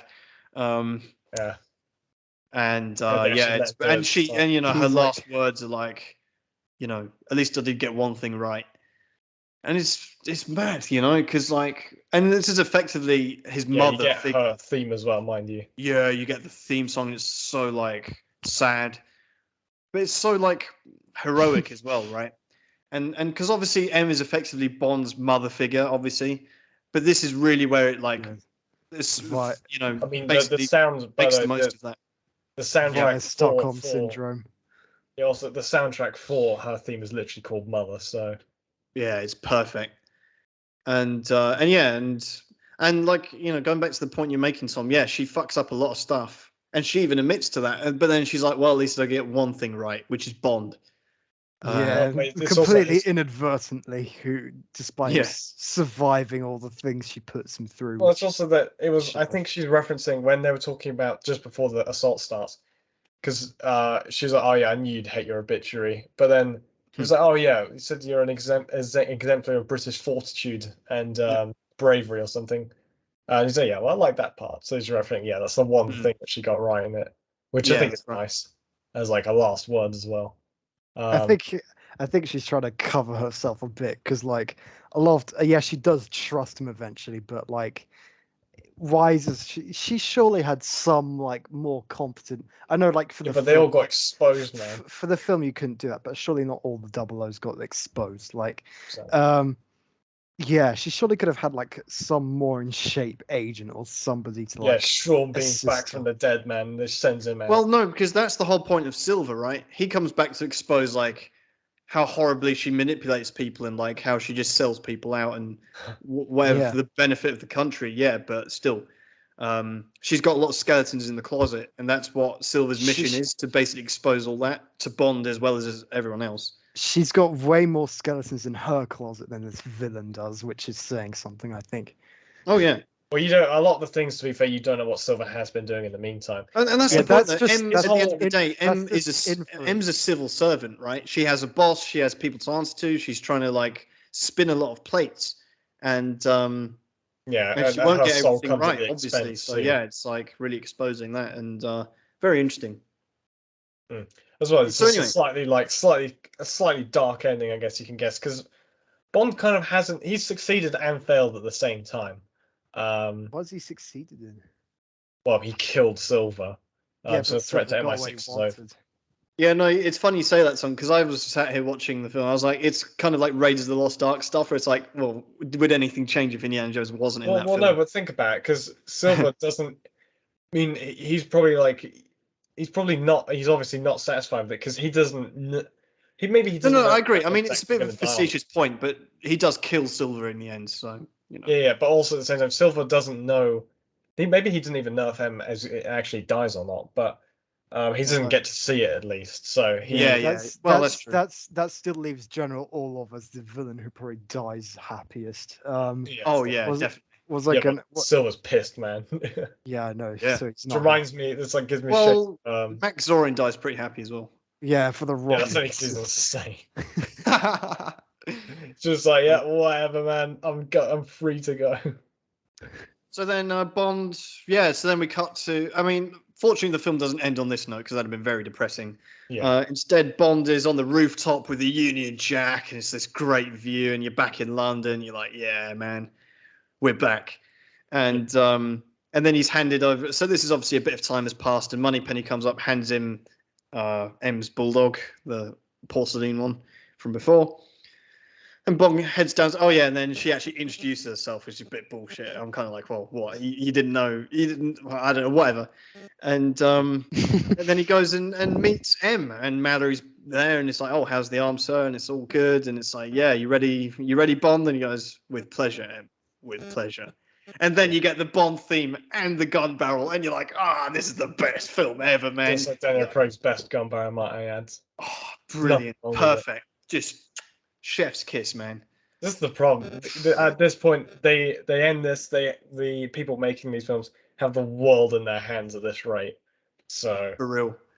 and And I just want to leave you with one final bit of trivia here. Skyfall came out 10 years after Die Another Day. to the Let day that sink in. Let that sink in for a moment. feels like 100 years. Yeah, 10 years. There's been more time between now and Skyfall than there was between Skyfall and Die Another Day. Mad. Also, I did want to mention this. This is the final of 23 James Bond movies for trumpet player Derek Watkins, who had worked in the music department as a trumpeter on every Bond movie since he was 17 years old when he worked on Dr. No. And Watkins died in 2013, 4 months after the release of this movie. So what soldier? And probably fair to say the Bond, the Bond franchise died with him. So I don't know. Yeah, well, not financially speaking, but you know what we did mention also with Judi Dench, obviously, because her character's killed off in this film. Judi Dench was losing her vision while this film was being made. She couldn't actually read her lines properly. She had to have them read to her, which is a shame. But I think it's such a graceful way for her to bow out as well, and just a great. Well, we'll talk about them when we do the rankings. Yeah, until we also get Spectre as well, but still. Anyway, so I assume we're moving on to the rankings now. We have for Bond actor, we have number 1 Sean Connery, number 2 Timothy Dalton, number 3 Roger Moore, number 4 Daniel Craig, number 5 Pierce Brosnan, number 6 George Lazenby. On the back of Quantum of Solace, he had been raised up. Do you think this performance? I think you know what I'm going to say. It. I think Daniel Craig should go number 1 off the back of Skyfall. I think it's.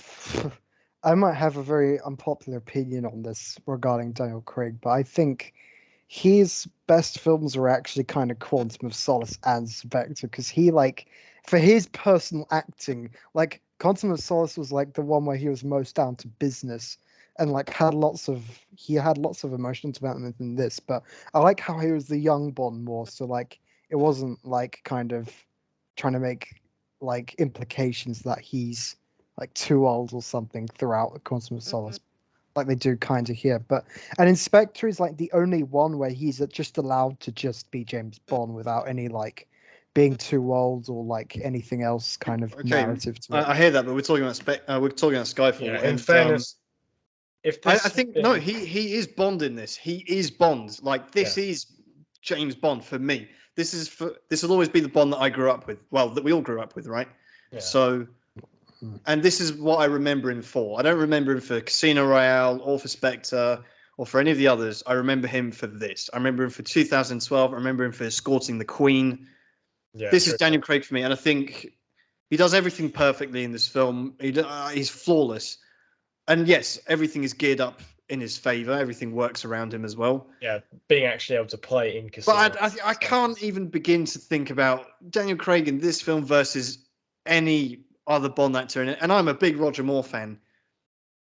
I don't think there's any Bond there's not a better Bond film, and Daniel Craig plays a huge part towards that for this film. And if you want to move him down after Spectre and No Time to Die, I'll support that. But this is Bond. This is his zenith, in my opinion.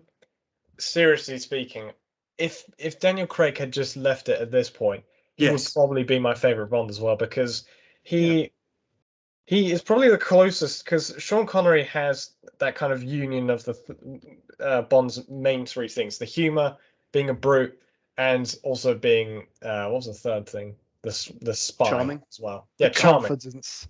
Yeah, charm, brute, and spy. So no, charm, brute, and such a moron.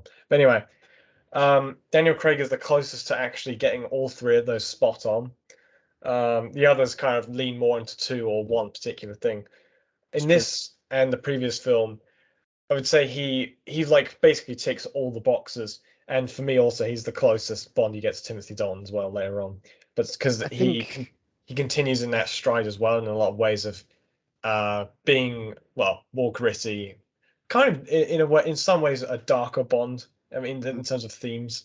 But yeah, it's just a shame what they do following onwards. But I Yeah, can well, say he was. I Well, agree. If he'd have finished where after this, you'd have the trilogy of Casino Royale, Quantum of Solace, and Skyfall, would and have been that perfect. no one could argue with those three. Mm. No one would have been able to argue with them. Unfortunately, like I said, I mean, we'll talk about that afterwards. But anyway, for now, I just put him number one and then move him down if you want later. I mean, I agree with that. So, what were you going to say, Tom? doesn't matter. You're putting him first, so there. I know, it but is- we still want to hear it regardless. Well, you know, I think he's just like the sulking Bond who like had too much to do with the character later, and Yeah, really, but not in this film. Yeah, in this film, like, what do you feel about it? It's perfect. How can In you this criticize film- Daniel Craig in Skyfall? I want to hear it. Well, the only thing I can find against, I can find against it here is the fact that he magically goes from not being able to fire a gun in this straight line to being able to precision point fire like all those targets at the end, and it's like, well, what was the kind of like What do you mean, grade all the goons? No, like even before when he's like practicing, let's say he like gets perfect. You know, when he's saying, Oh yeah, what's it do for a job again? yeah, that, and it's like, Oh. well, Well, listen, if that's your biggest criticism, I think, In fairness, as well, when he's doing the training, he hasn't been in the field for a while as well. And he's throughout this whole film, he's gotten back into sort of the groove of things. I mean, he's literally back in his tux, he's back shaven. and he technically like fails quite a bit in this, which is unfortunate, and it's for the script, but really, well, that's in an the, objective light, the but would it be list. better? This is the thing. Like, do you want a Bond film where he saves the world? He's already done Well, that so many times, and he does it again later. Do you want Spectre and No Time to Die? might Because I that's what he might does I in add that. though, might I add though as well on top of it, he also, I mean, in order to elevate your villain, the hero has to fail at some points as well. Yeah. And also make a hero investable, you also have to, make him, flawed, because otherwise yeah, you just but like we a have Mary Sue we kind of- have we have so many franchises outside of Bond where it's all about like the rags to riches, like nothing to everything hero who like goes through everything. Like Bond is like the one like franchise where you just get to enjoy like this male fantasy who just is all these things. Like there's no like, I understand with Daniel Craig that wants to be different, but for me like Bond is just like the embodiment of like confidence, like Exactly. But being do you able not to think say- that Skyfall achieves all of those things? well, it has a more like a bit more of a generic like nothing like they play on it in a clever way where it's like, oh, it's Bond too old, but it's not. It is a bit more like Bond's not like a constant throughout the film, you know, with all his like very high like skills and qualities and stuff like that. But I can understand that it appeals to loads of I mean, people. if you want a flawless Bond, watch Pierce Brosnan. Yeah. Well, That's your flawless Bond, and no one, So, I don't really well, I count mean, him if as if that's the case, if that's what we want from Bond, why is he fifth? that's your opinion. He's not flawless for me. I think he's like not that believable in the fight scenes, and that's why he's like kind of a bit lower than he otherwise would be. But like in very stiff competition. But yeah, for me, Sean Connery is my favorite Bond. Whether whatever he says outside the films doesn't really apply Well, there. he says So. stuff in the. Anyway, let's not get into that argument. Yeah, no. Daniel Craig's number one for our Yeah, actor for I'll now. read this. I'll read this for now, just for the Yeah. sake of James's enjoyment. So, at the moment, for Skyfall rankings, number 1, Daniel Craig. Number 2, Sean Connery. Number 3, Timothy Dalton. Number 4, Roger Moore. Number 5, Pierce Brosnan. Number 6, George Lazenby. So that'll be it for now. And we move on to the Bond girl rankings, which is the longest list known to man. Put Judy So we Dench have- on there. Yeah. So this Number is Severine going up against these ones, right? Yeah, of course. It's not silver. Anyway, number 1, Tracy. Number 2, Natalia. Number 3, Cara. Number 4, Triple X. Number 5, Paris Carver. Number 6, Camille. Number 7, Wei Lin. Number 8, Miranda Frost. Number 9, Domino. Number 10, Holly Goodhead. Number 11, Honey Rider. Number 12, Miss Anders. Number 13, Vesper. Number 14, Octopussy. Number 15, Melina. Number 16, Tatiana. Number 17, Pam and Lupe. Number 18, Jinx. Number 19, Aki and the Wife. Number 20, Pussy Galore. Number 21, Tiffany Case. Number 22, Stacey Sutton. Number 23, Solitaire. Number 24, Good Night. Number 25, Christmas Jones. And number 26, BB. I Just think make a she suggestion. goes. Just don't say the word number. Just say one, Yeah, two, true, three, four. but you know. I So think Severine, I would put her. I think she goes right next to Miss Anders, really, because she's like, she has a very Yeah. similar story. She's a, Yeah, I think I she's a agree. better Miss Sanders, I think. Yeah. The thing is with Miss Sanders is that the way she gets killed is like lingered on a bit, and it's not really in Skyfall. So, yeah, I think yeah, Yeah, we have that it's mega uncomfortable scene where like Roger Moore's like, "Yeah, I'm totally gonna break your arm," and starts hitting her. You know.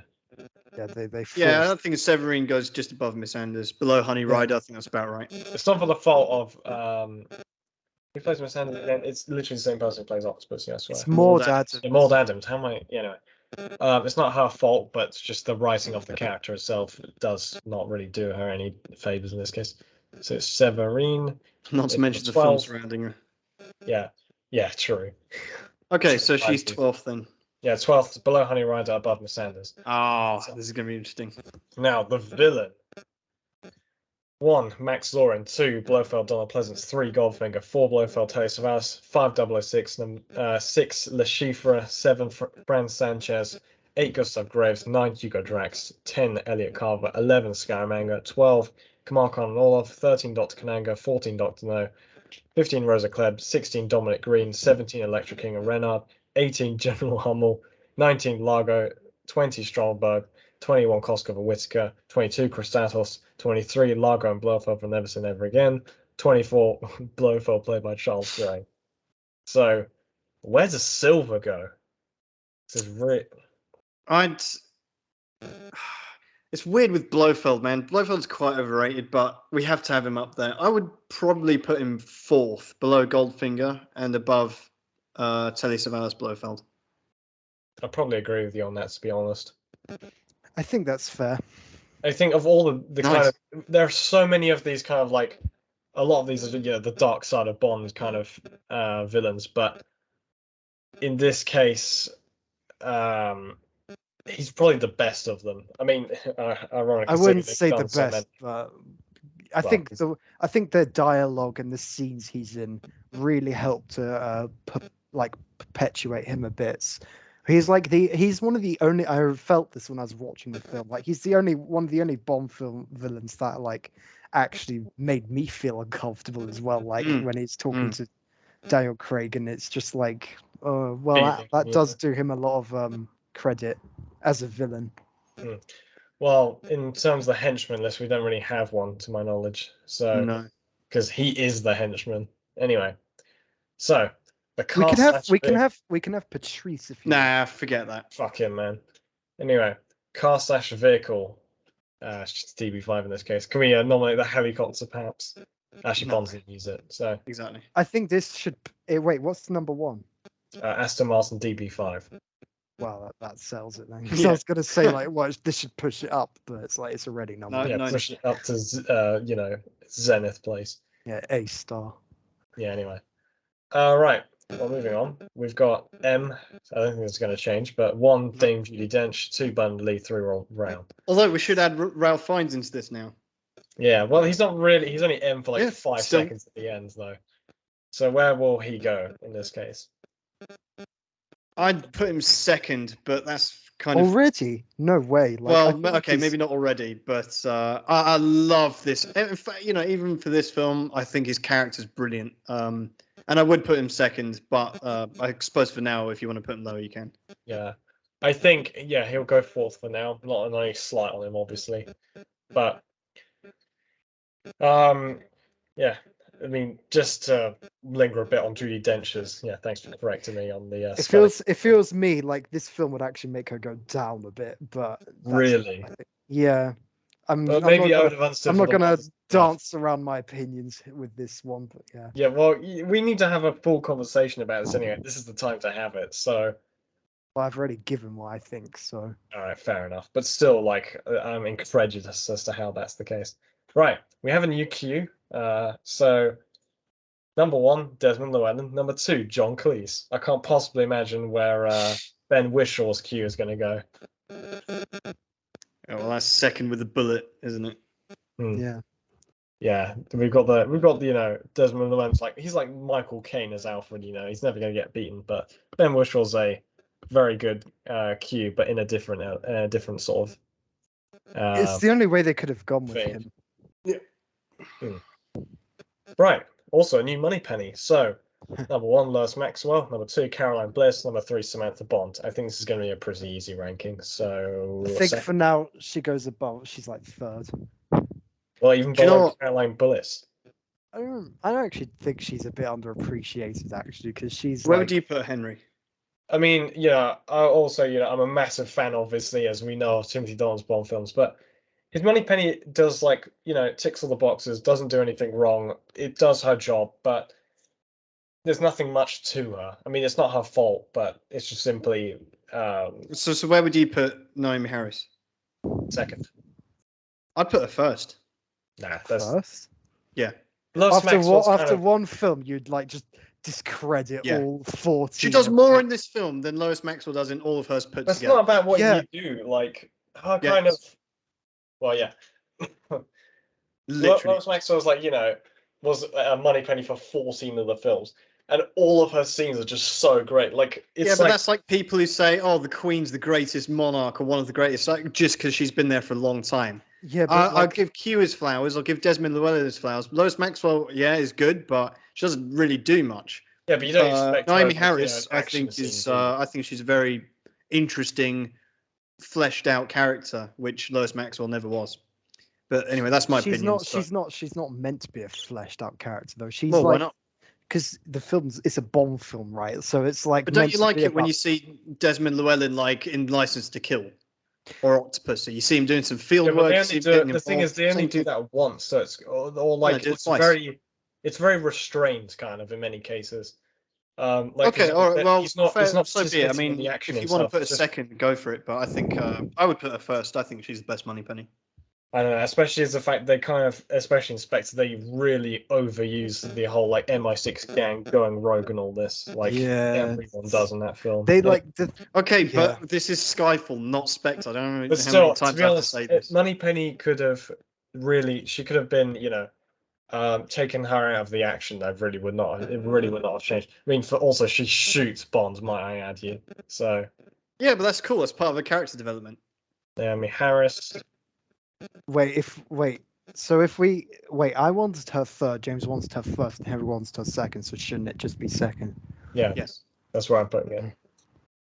So yeah, that's Naomi Harris, below Lois Maxwell and above Caroline Bliss. So there you get it. Now, ally / Felix Leiter. Oh, we should put Kincaid here. Oh yeah, of course. Yeah. Right. We're prepared for this. So we've got 1 Draco and Campbell from On the Managed Secret Service. Number 2, Tiger Tanaka. 3, VJ. 4, Jeffrey Wright as Felix Leiter. 5, Valentin Zukovsky. 6, Coral and Leiter. 7, Q and Sharkey. 8, Columbo. 9, Coral Jr., Leiter and Strutter. 10, Karen Bay. 11, Saunders Pushkin. 12, Sir Godfrey Tibbet. 13, Charles. 14, Leiter, Never Say Never Again, and Rowan Atkinson's character. 15, Jack Wade. 16, General Gogol. Can't believe he's that low. 17, Leiter and Goldfinger. 18, Leiter and Thunderball. 19, Hip. 20, Leiter and Diamond Forever. Hip.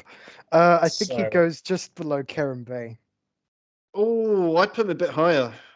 Yeah, The I'd thing probably is that there's so many like colorful, like Yeah, really good yeah, yeah, allies, and it's just like, this I guy's would good. like- but, like, I'd put put below- him actually maybe below Below Valentine Leiter. Zukovsky. Would you say above Valentine Zukovsky? No, I think below. I think he's probably below Coral and Leiter, I think. Okay, I'll settle for that. Coral is like top 10, like saddest deaths in anime, King Cade. This is where I expose that I don't know how to spell his name. Anyway, but no one's seeing it anyway. So it It's doesn't matter. definitely not like that. But anyway, I'll change it. Anyway. Yeah, I think of like King K. Rule from like Donkey Kong. Anyway, yeah, me too. so anyway, we've got the gadget, got the radio. Oh, we yeah, don't really have any gadgets. We've got the and radio, palm. but that's silly. We're not going to rank that. All right, Yeah, well, because Bond can't Oh. have gadgets anymore. moving on. James is like following this with me, I can tell. The Yeah. theme song. 1, It's gonna be You Know interesting. My Name. 2, On a Majesty's Secret Service. 3, A View to Kill. 4, the James Bond theme. 5 Live and Let Die, 6 License to Kill, 7 The Living Daylights, 8 Goldfinger, 9 Another Way to Die, 10 You Only Live Twice, 11 GoldenEye, 12 Tomorrow Never Dies, 13 The Man with the Golden Gun, 14 For Your Eyes Only, 15 Never Say Never Again, 16 Thunderball, 17 Nobody Does It Better, 18 Moonraker, 19 Diamonds Are Forever, 20 From Russia with Love, 21 The World Is Not Enough, 22 Die Another Day, 23 All Time High. Man, we've really hated that one. So where does Skyfall go? My thing here is that we've been pretty emotional with this ranking, with this list, because obviously music is a subjective medium, right? I mean, all of this is. This is all It literally entertainment. appeals to emotion, but still. But I think you have to, with Skyfall, obviously you have the emotional side. You have to look at it objectively as well. And for those two reasons, I'd probably put it second. It does go hard, but I don't listen to it that much, so I think, and I listen to many other Bond songs a lot more, which is no slight against Skyfall. I do listen to it sometimes. it has no another bonus to this. It doesn't have like a slow part in it either, where like in, for Yeah. example, like in Live Live and and Let Let Die, where Die. it has a random pause kind of in the tempo. Yeah, I'd which- put it second, just for what it did for the I'd- culture, for this film, what it represents. You know, I think it was really good. Well, it was famous. It didn't like change culture or anything. And then- Well, where would you put it, Tom? The thing is, I think it goes just below Another Way to Die because I love Another Way to Die so much. Not like, Damn, that's harsh. yeah, you've been harsh on Another Way to Die, but Another Way to Die is Skyfall, I good. think- No, I agree with Tom, but I mean, all of these are good, right? Golfing, The true. Living Daylights, License. These are all great songs. Actually, I don't know why. All Like, bangers. okay. You, Yeah, what do I'd you mean? put, You ranked License to Kill there. No, you're right. License to Kill is good as well. I'd put Adele second personally, but what it's down to Henry then, really. I think for me, it's a question of. It's like I'm wondering whether I should put it below A View to a Kill or the James Bond theme itself, because those are both very good as well. True. Man, A View to a Kill just makes me think of Max. I'd Zorn. put it above A View to a Kill. I get goosebumps from. I remember View to A Kill. View to Kill's shitty music video. That's why I've got a bad like. Yeah, yeah. I never. James like told me about that, and I avoided Yeah, that I my watched whole it, man. life. It's so. But I think that actually you made me watch it. You were like, "Yeah, look how shit this is." Yeah, well, just forgive it that, and like, Yeah, I know. just think of the a song, funny and think thing, of the really Yeah, cool it's like. good. It's right. You don't have to. opening, You don't like- have to convince me, Tom. I love that song. But like the opening credits, with, like all the fire people and like the Yeah, Oh, ice. I that's should what- add as well. Adele won an Oscar for this song, literally. Yeah. So as much Yeah. as Tom, as much as I would love to include the opening go on. title, like credit design in this, I'm not going to. But is it above or below the James Bond theme itself? No. oh, so you're saying it's below View to a Kill for sure. Yeah. Yeah. Okay, yeah, all right. I kind of hear that. It is very good. That's the problem. It's like this is such a hard thing for me because I really love my music, especially Bond music as well. It doesn't have Spotify. Yeah, well, I don't need it, man. I just download. Yeah, you need. Yeah, exactly. Like, think of Yeah, what well, you we're had not getting into downloaded that. on We're your not- iPods and what you Go did to have downloaded. Dolphin. Oh, yeah, I'll give you that song. That's true. Right. Well, either you convince me to go either way. Don't really know. I mean, all right. We'll put it fourth. Skyfall. Okay. Below View to a Kill, above the James Bond theme, which is, anything that goes above the James Bond theme is a massive honor, to be fair. So, yeah, Below View to Kill, above I think all of them above You Only Live Twice are good. Like Another Way to Die above is just all class, Yeah. all bangers. Oh, so. amazing. Anyway, so the opening. What do we think about the Skyfall opening? Because we currently have. I like how it has the reference to like Octopussy with the fight on the train top. Yeah. I think Um, it's good, but some of these are much more like memorable. Yeah, we have. Just to remind you all, number 1, Die Another Day. 2, The Spy Who Loved Me. 3, Goldfinger. 4, 3 Goldfinger. 4, Octopussy. 5, Moonraker. 6, GoldenEye. 7, The Living Daylights. 8, A View to a Kill. 9, Tomorrow Never Dies. These are 10, all Casino bangers. Royale. Huh? These are all bangers, mate. These are Yeah. like your name. Tomorrow Never Dies, man. Wow. Yeah. 11, The World Is Not Enough. 12, On Her Majesty's Secret Service. 13, From Russia with Love. 14, The Man with the Golden Gun. 15, Quantum of Solace. 16, License to Kill. 17, You Only Live Twice. 18, Thunderball. 19, Live and Let Die. 20, For Your Eyes Only. 21, Diamonds Are Forever. So, Skyfalls. I'd put it below Tomorrow Never Dies, personally. And above Casino What's Royale. below? What's below Tomorrow Never Dies? Casino Royale. Can you not. read around? Can you read like that section? Oh, you've got 6 GoldenEye, 7 Living Daylights, 8 A View to a Kill, 9 Tomorrow Never Dies, 10 Casino Royale, 11 The World Is Not Enough. I think probably agree on I that. think it goes just below Was Not Enough because that's got the really cool boat chase through London, and it's like the tick inspector's getting soaked and stuff, which True. I think that's pretty good. Like for everything else in The World's Not Enough, the intro is definitely the best bit, I think, Yeah, true.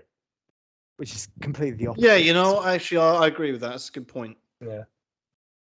In fact, for that, why don't we put it below Untitled Secret Service? Because that had a great opening as well. Yeah. Mhm. You also have From Russia with Love, which started the trend of Bond's actually dead, but he's not. That's like I quite like the fact that's so short as well, and it all sets up Maybe even below From Russia with Love then. yeah, Man with the Golden Gun. Yeah. It doesn't have Bond like plunging into what Yeah, will be yeah. inevitable death, and it's like, oh, it's Skyfall, yeah, it gets better as it goes along. I mean, it starts very strong, but I still think, yeah. I mean, this is the thing. This is just a testament to how good all mind of the Bond mind you, actually, before we get too carried away, I have to like the bit where he digs the digger into the train and then comes down and does the cuffs, man. That's like a Roger Moore moment. I think it should actually go a bit higher now, just for that moment.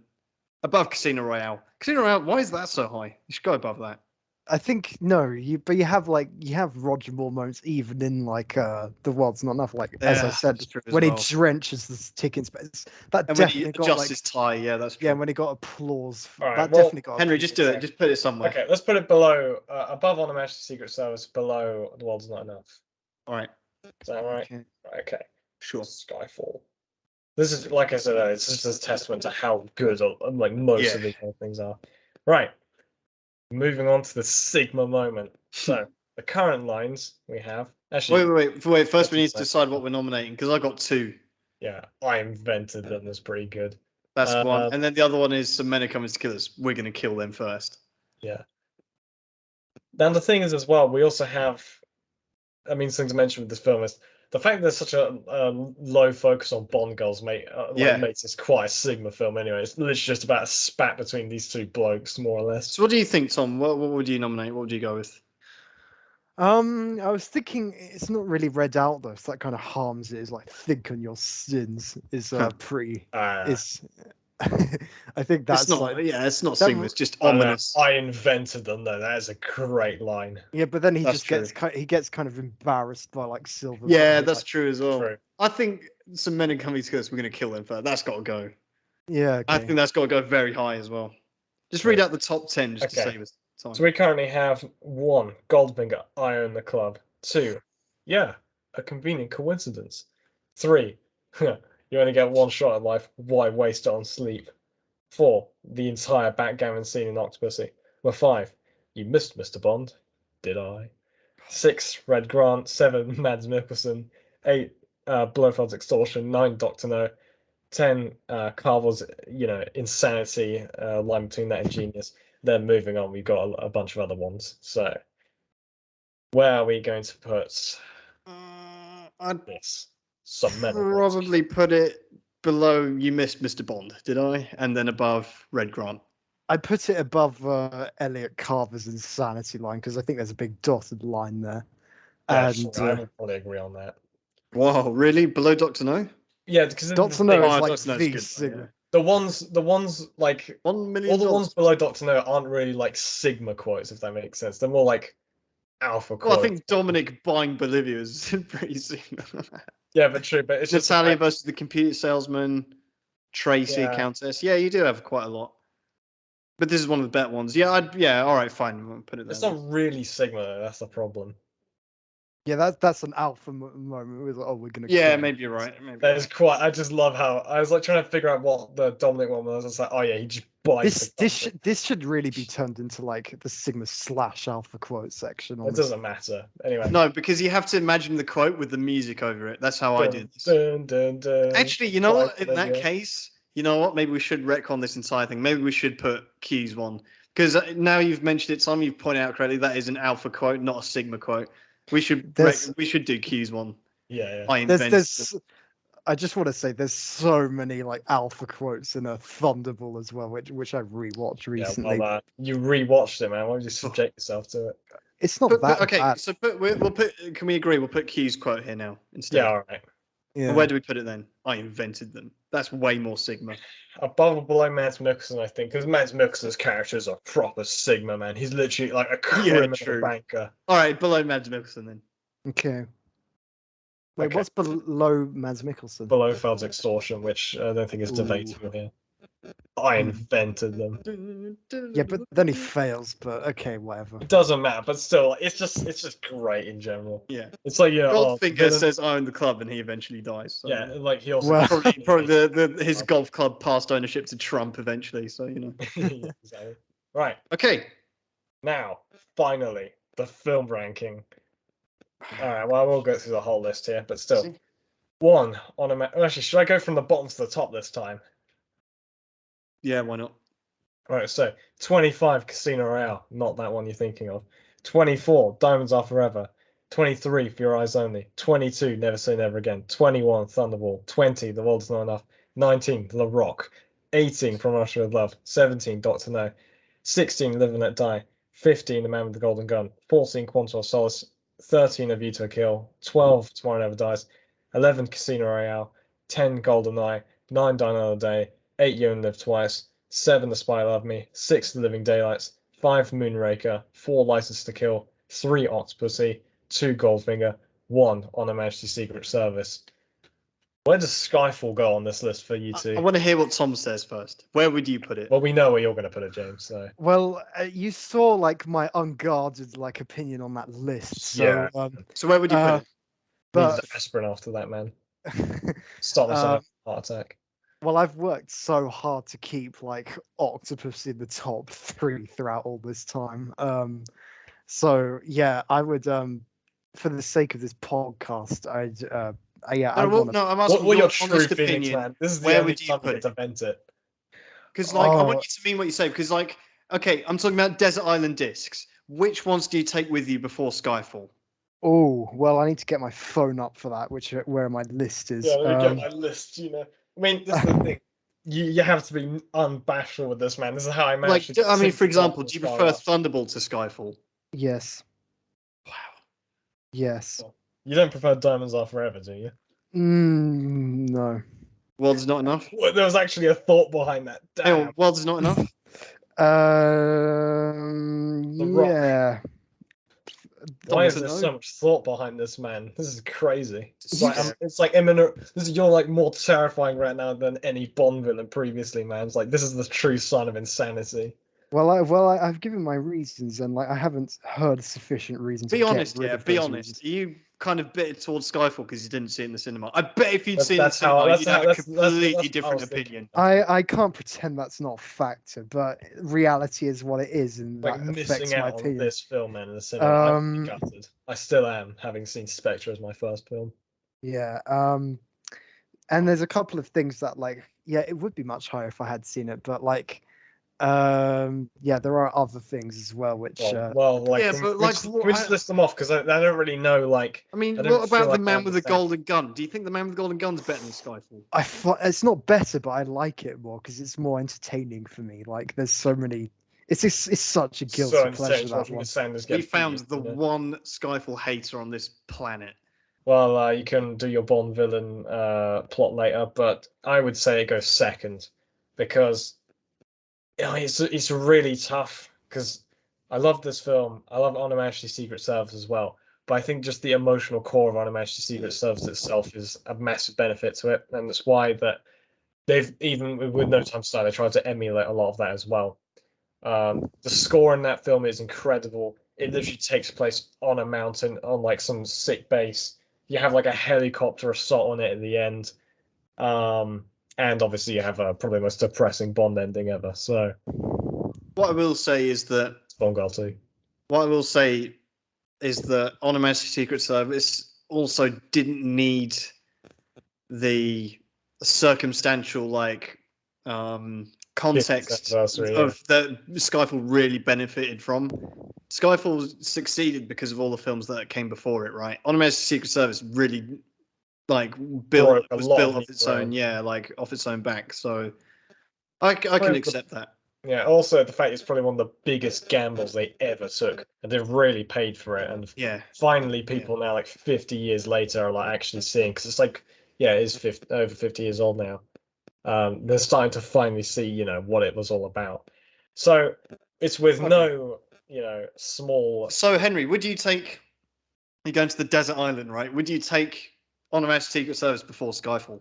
Yes, because it will make You'll me hang myself yourself faster. after a week of being on that island. Then Yeah, I will. It takes me out of the island faster. okay. Anyway, but Skyfall That- will inspire me to build a raft and just Yeah, well, there Pet is monkeys. that deserted island in Yeah, which they true. use yeah, in this film. exactly. yeah, if you this is literally, this begs the what's it called, the deserted island question, because it has one in it. So that leaves Skyfall at second, above Goldfinger and below On Her Majesty's Secret Service. I think a fitting. And tragically above Octopussy, which I'll never be sorry for. Well, you know, at least you have some strong opinions, but whether or Octopus is not they're great. well backed, I'm not sure. Great.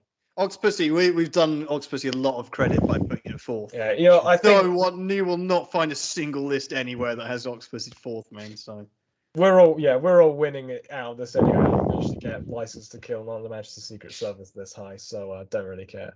yeah, I'm beginning to notice some pattern emerging. Yeah, hang on a minute. Hang on a minute. I think License to Kill ends up first, so I don't know how that happened.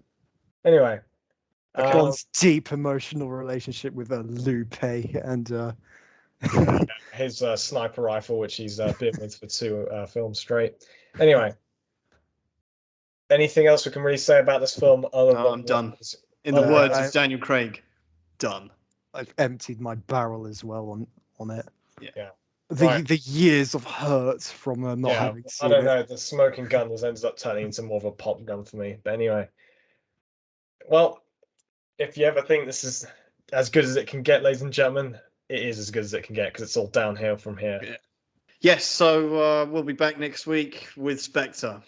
So join us then. Please like and share this video. And until Great then, news. we'll see you same bat time, same bat channel.